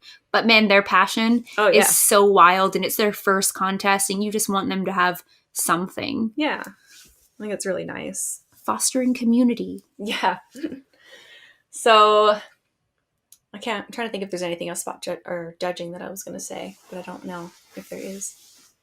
Just be nice to the judges, unless they're being outright rude to you. Yeah, that's another thing. After the convention, if you didn't win, please do not I repeat, do not go to the judges and scream at them. Yeah. Demanding to know why you didn't win. Like, that is just downright rude. It's not nice. It's rude, unfair to the judges. If you're actually really confused about something, like if you really think that maybe you should have placed higher than you did, the way that you ask is literally everything. If you go to a judge and you say, hey, I was just wondering if there was something that I might be able to improve on for the next contest. Like if there's anything that I should change or work on or whatever, then that's a really nice way to put it. Yeah. And then we can be like, okay, so you need to finish your seams or something. I don't know, something. And then take that. Don't get mad when they tell you. Because you asked. Don't be mad when they answer your question. And just kind of take it and use it for the next contest. And there's literally no guarantees that you're going to win any contest. No. Honestly.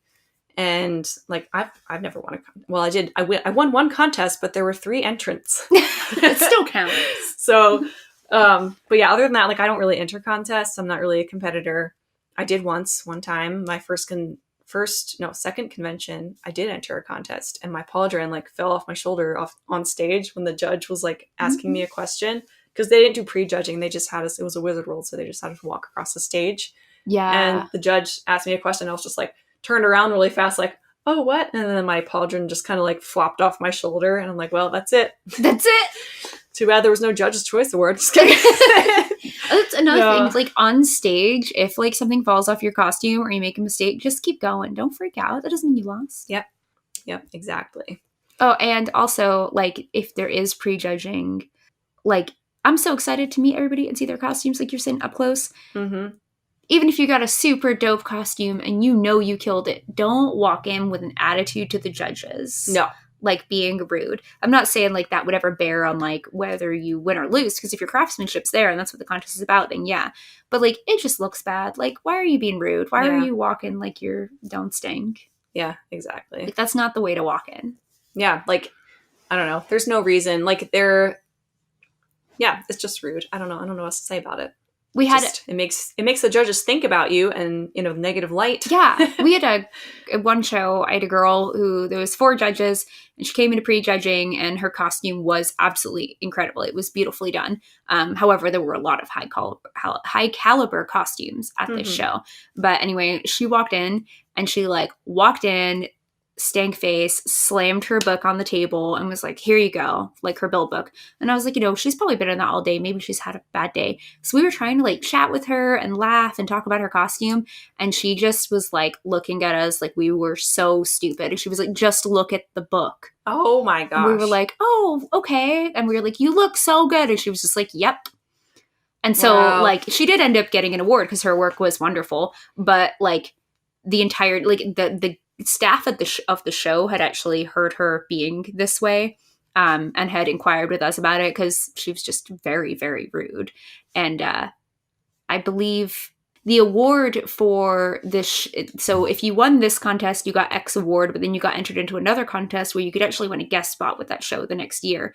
However, like the staff and even some of the show owners were around, and she was going to win one of the awards that would advance her. And the show owner actually made a comment that he was concerned that she would go all the way because wouldn't she be a terrible guest at a booth if that's her attitude? Because throughout the whole show, with all of the staff and with all of us, she's just like, yep. Okay, let's just do this. And then when she got her award, she just like grabbed it and walked off. Just like, yep. My gosh. That was probably the worst experience. I wonder if she's one of those people that enters the same like costume in like 12 conventions. Maybe. What's the name for that? Is that sandbagging? Sandbagging. Is that? Yeah.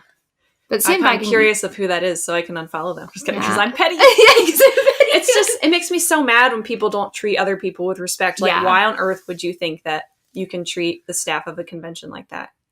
Because it's just so rude. I don't know. Especially like I said, like her craftsmanship was fantastic for sure. She should have been proud of it. But you don't have to be rude. There's no excuse. Like being good at something is no excuse to be mean to other people. Yeah, and like she didn't know. But my takeaway of how interesting this whole situation like turned out is like she just acted that way. She was just so rude, and she did not realize that like with the staff that she was being rude to was one of the owners.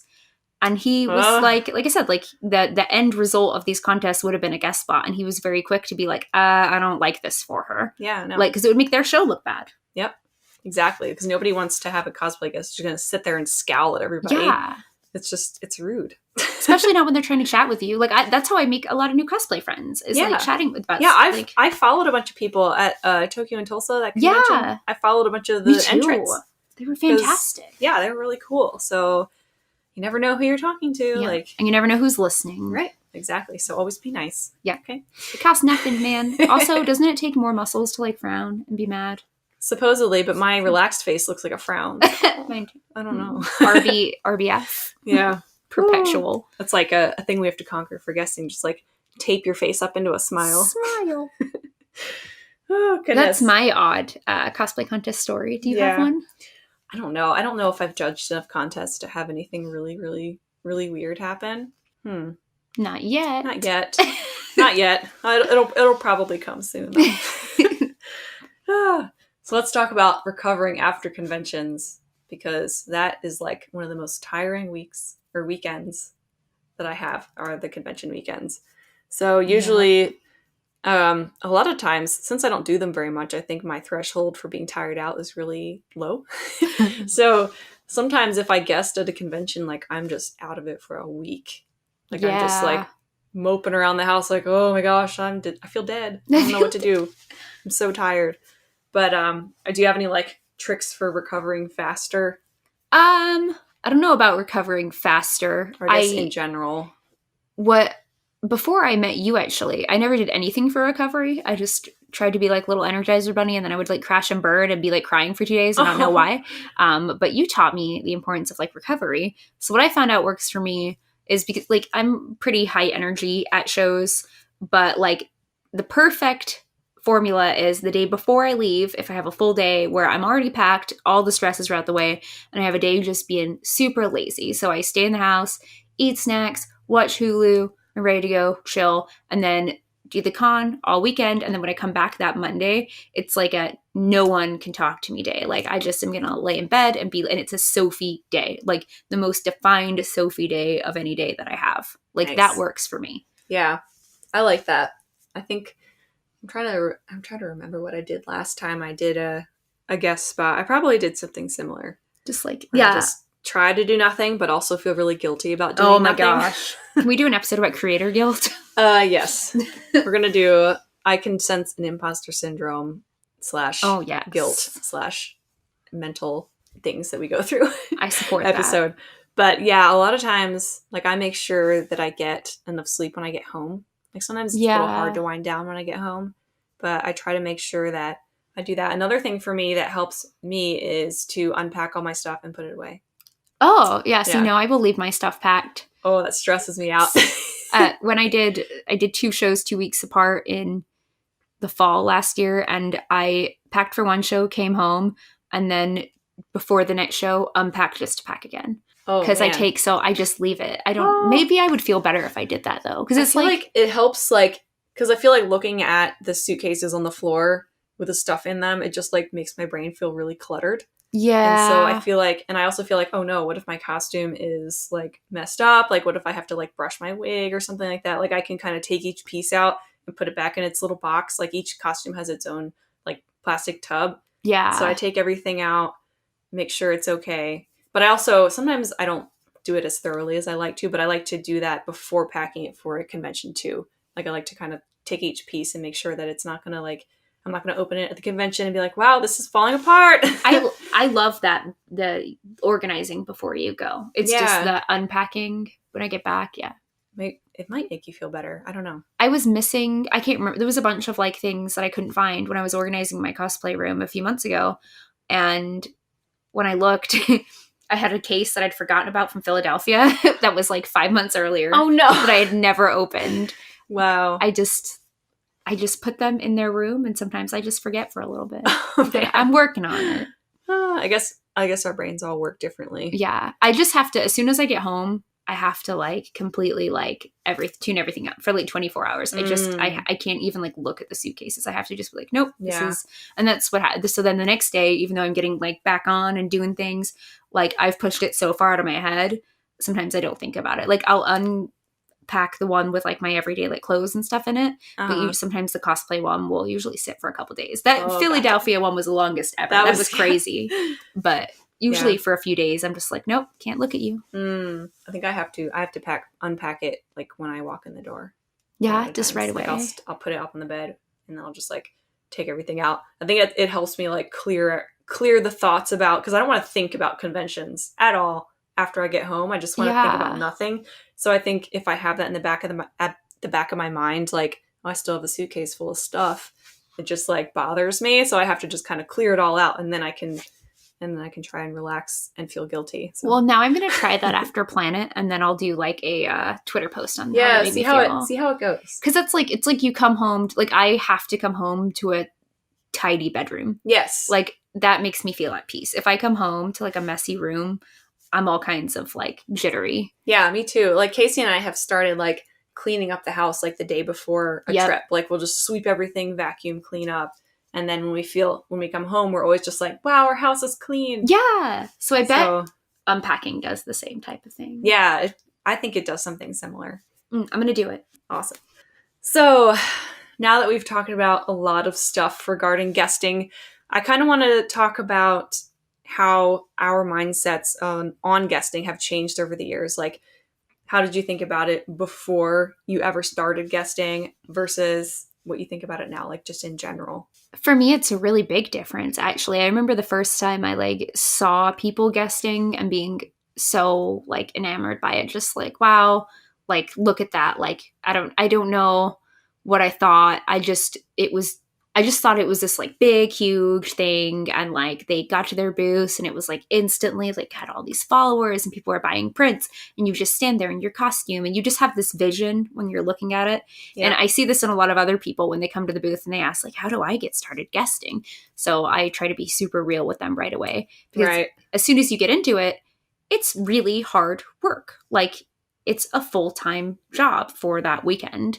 And I love it, so it's worth doing for me, but I think that more people need to know what all goes into guesting, which is why I think this episode is so important, because then they might think twice, because it is easy to be enamored by it. It's easy to see big banners with people's faces on them, people taking photos of them and go, wow, like I have to do that. I want to do that. But when you actually are doing it, you may feel there. I know so many people who felt that way, did one show guesting and were like, oh, nope, this is not for me. Yeah. What about you? I think I felt the same. Like it was just like, I thought it was like a huge like status symbol. It was like a status symbol, I guess. Yeah. You're like, you have to guest or else you're not real, a real cosplayer. Guess. I know. Like, flips hair. Oh man. Yeah. It's just. That's true though. It seemed really like unattainable too. Like I think a lot of people are really intimidated by it because I don't know, even I get intimidated still a little bit. Yeah. In a way.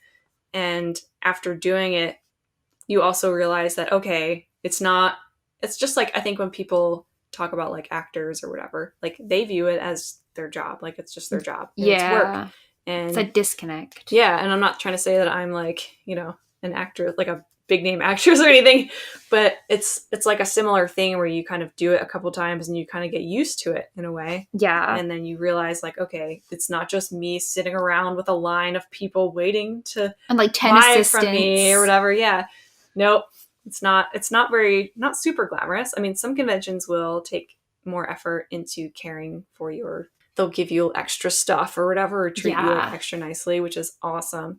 But a majority of it, you're just kind of like another worker. You're expected to just know what to do. Yeah. Yeah. That's another thing that kind of was a little nerve-wracking, because I'm a kind of person who likes to be prepared for everything that I ever do. And so I don't know, there's not really like a playbook for guests. No. And especially when we first started doing it, it was just like, you didn't really know what to expect. Like, I didn't know what to ask for. I didn't know like how they should be treating me or anything like that. I just thought that everything was just, well, I guess this is how it is. Yeah. Well, like we were saying earlier, like obviously I didn't know, like I was paying for a lot of my own stuff because I didn't know better, but I also didn't know like the rules, and because no one had like sat me down, I was very naive and the industry was so new.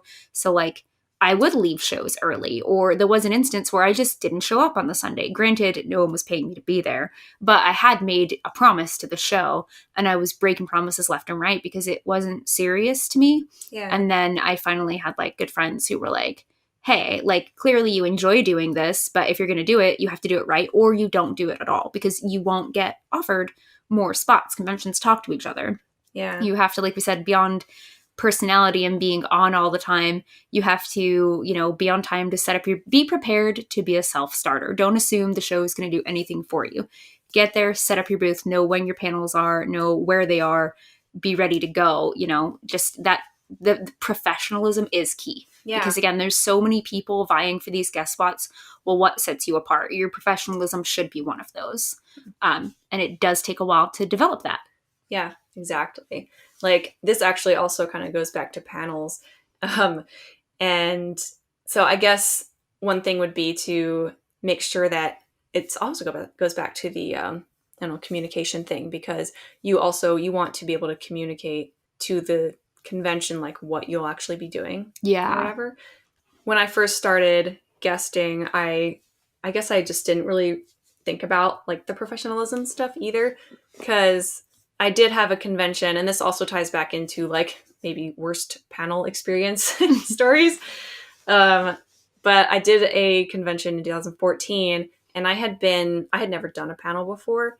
And I think I had mentioned that I was going to do one on, like, cosplay posing, which, thinking about me doing a photography and posing panel in 2014 is a nightmare, because I've definitely improved since then.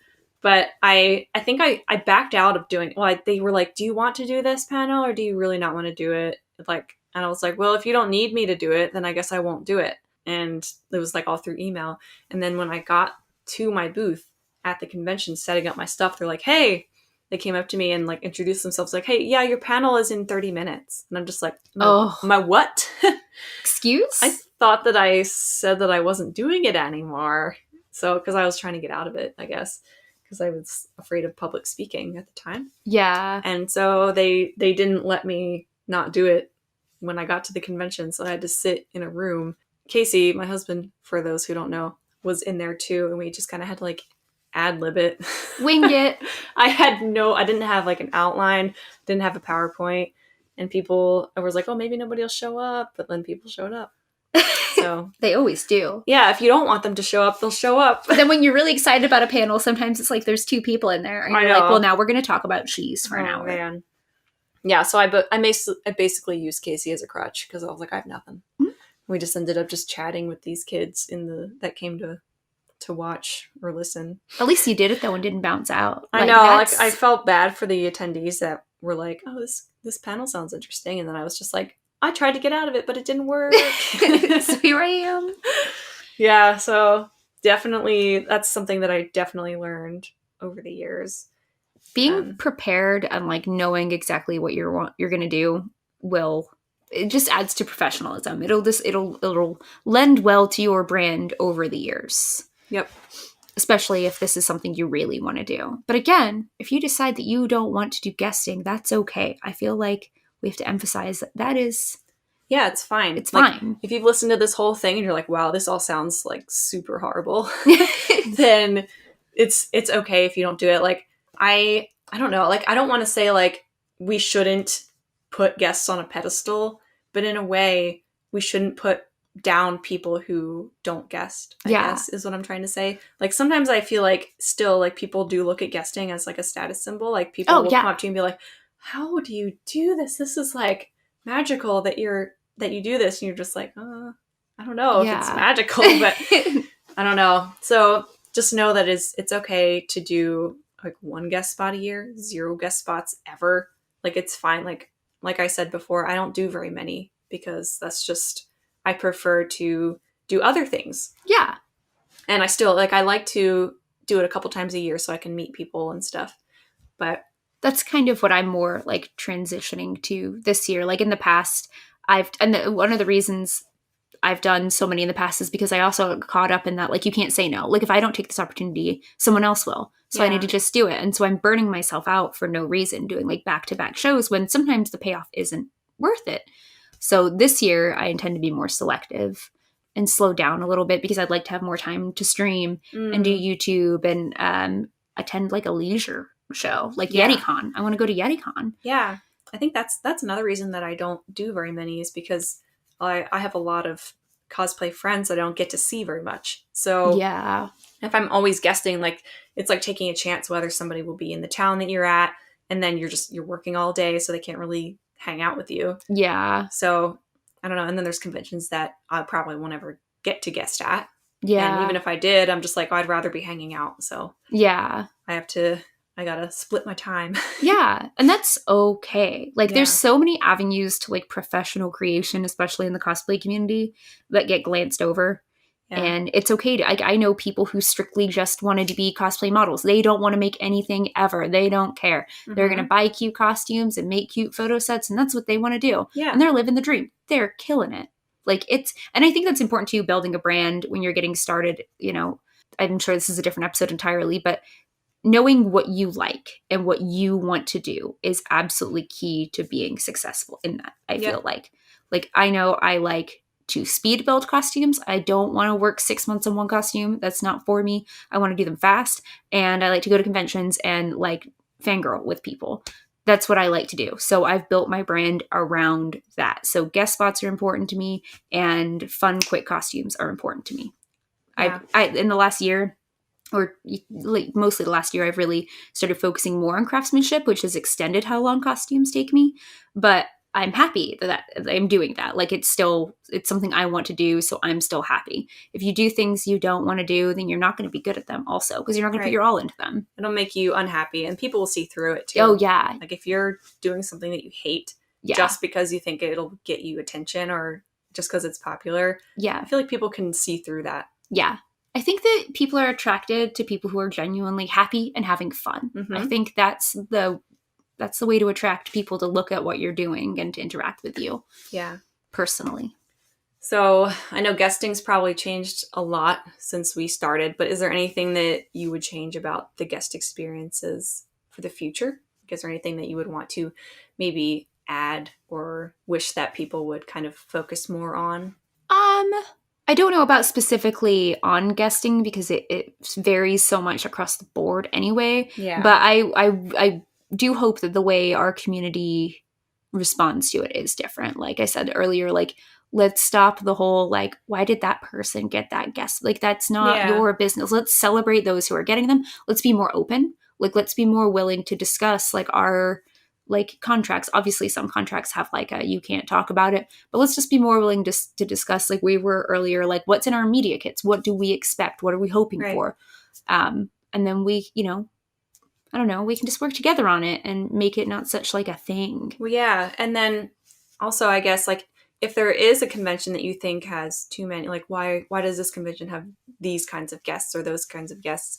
Then suggest different guests. Like, start talking about, like, say we were talking about diversity, start drawing attention to it. Yes. Start, I don't know, like, contacting the cons, and I don't know, just, I think the more people talk about things like that, like, things they hope for, that I think that does a lot more good than just being like, I don't like her, why is she a guest? Yeah, or whatever. No, that's like, just negative. It's not constructive. Like, we need to think of ways to constructively make the guest experience better for the future. Because it's hurtful for people to also hear that. Like, yeah, like, I would be really sad. Like, I'm sure people have said it before, but it would suck to be like, wow, why is she here? She just takes up space. Yeah, like, oh, wow, thank you. But I agree about being proactive. Like, raising awareness, like making Twitter posts about this is really important too. But though not all conventions are looking at those Twitter posts, like, as well as talking about it within your community, reach out to the show, suggest guests. Shows listen. If you are an active, like, working guest at shows as well, one of the things I have on my media kit is recommended, like, creators. So basically, like, also consider these people, or if not me, them. Yeah. And it's a very diverse list, and I update it all the time.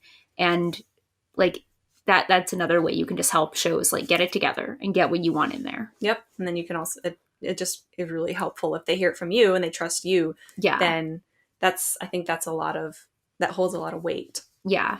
But we have to stop worrying so much about what other people are doing in terms of, like, guesting. Let's stop the negativity of other people and instead work to make guesting better in positive ways. Yeah. I don't know if there's anything that I guess what I would change, like, more on a small scale is conventions offering like earlier and later flights. Oh, yeah. That would be really awesome. I think that's mostly, and another thing that I think would be really, really great. I guess it would only work for certain levels of guests or whatever, but having maybe, depending on like fees and everything like that, like there's a lot of variables, but it would be really cool for some conventions to have the cosplayers have hours that are not like the entire. Yes. The signing entire times. Yeah, signing times. Not like 1 hour or whatever, but like have them be there from like in peak hours. Yeah. Like when most people are going to be there, maybe like 1 to 5 or something like that, or like 12 to 6 maybe, or not 12. Yeah. So it might not work for every convention or whatever, but like for some conventions, if everything works out right, then it might work. Yeah. And I can certainly understand like conventions not wanting to have just empty booth space. Right. But like go set up your booth the night before. And if you bring creators in the day before, oh yeah, they can set up their booths. Yep. Because I think it looks unprofessional to have somebody setting up their booth. Well, yeah, because then you have to worry about people coming in. Like if they fly you in and the con's about to start and you're setting up your booth, I feel like that looks bad. Yeah. So I think then it looks bad on you when right. It wasn't you. I know.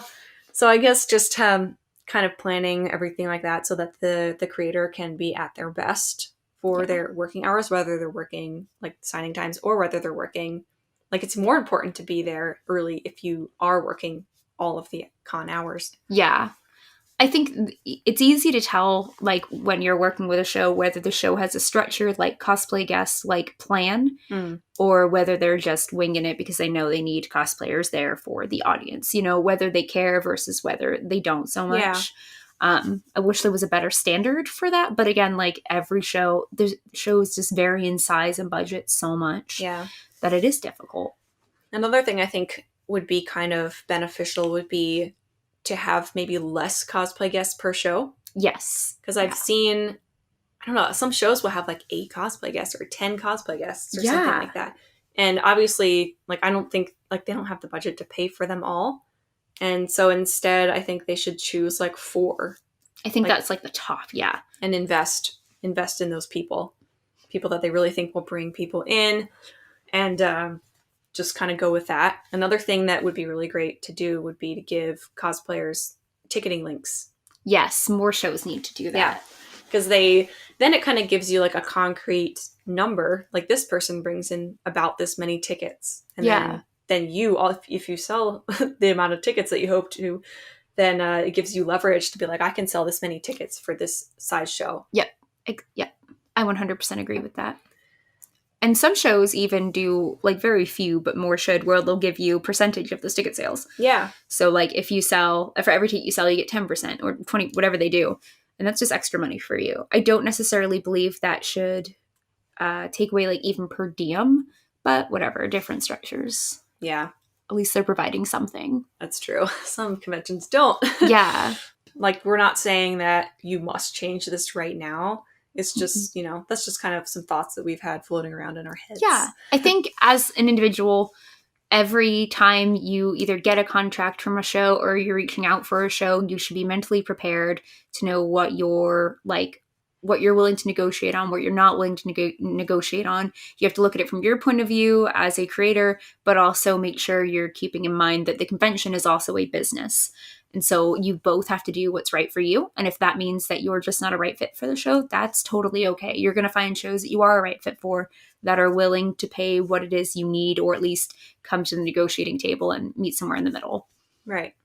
And you don't have to, like, blast every show that doesn't come where you want them to be. No, you don't. Sometimes you just have to think to yourself, wow, that sucks. And move on. Shows do monitor. That's another thing too. Shows monitor social medias of people. And I know of people who are like some of the most requested cosplayers at shows in the country that will never get guest spots outside of their home state because they're far too controversial online. Yeah. There too, which sucks. Mm-hmm. But it's a business. Like, they're businesses at the end of the day. Even if you know the owners and they're super community driven, that's wonderful, but it's a business. And if you get used to thinking of yourself as a business and them as a business and then negotiating together as businesses, I think you're gonna come out better in the long run. You're gonna have a better understanding of what's going on. All right. So I think that about does it for our conventions/guesting episode. Hopefully you enjoyed it. I think I think we gave some decent info here. I think so too. Yeah, we're not like wizards or anything. We don't have No. the answers, like all the answers for anything, really. Everyone's experiences are so different. There's no possible. Yep. But anyway, so hopefully it helped you kind of decide whether to pursue guesting or kind of give you some ideas on like what to put on a media kit or what to expect when you guest. Yeah. So I'd be happy to provide my media kit link if you would like to see one. Yep, same here. And then I suppose if people have questions about our answers, we could always do like a follow-up way later on. Yeah, that's very true. If you have any questions about what we've discussed today, because I know that was a lot. Yeah, this is a long one. Yeah. But if you want to follow us on social media, I'm April Gloria. Just search for it and you'll find me. And we both have Patreons. Mine's patreon.com/April Gloria. I also have Facebook, Instagram, Twitter, OnlyFans, YouTube. I am Oh My Sophie at all of those same places. Nice. All of the places. All right. Well, thanks for listening, everybody, and we will see you later. Thank you. Bye-bye. Bye.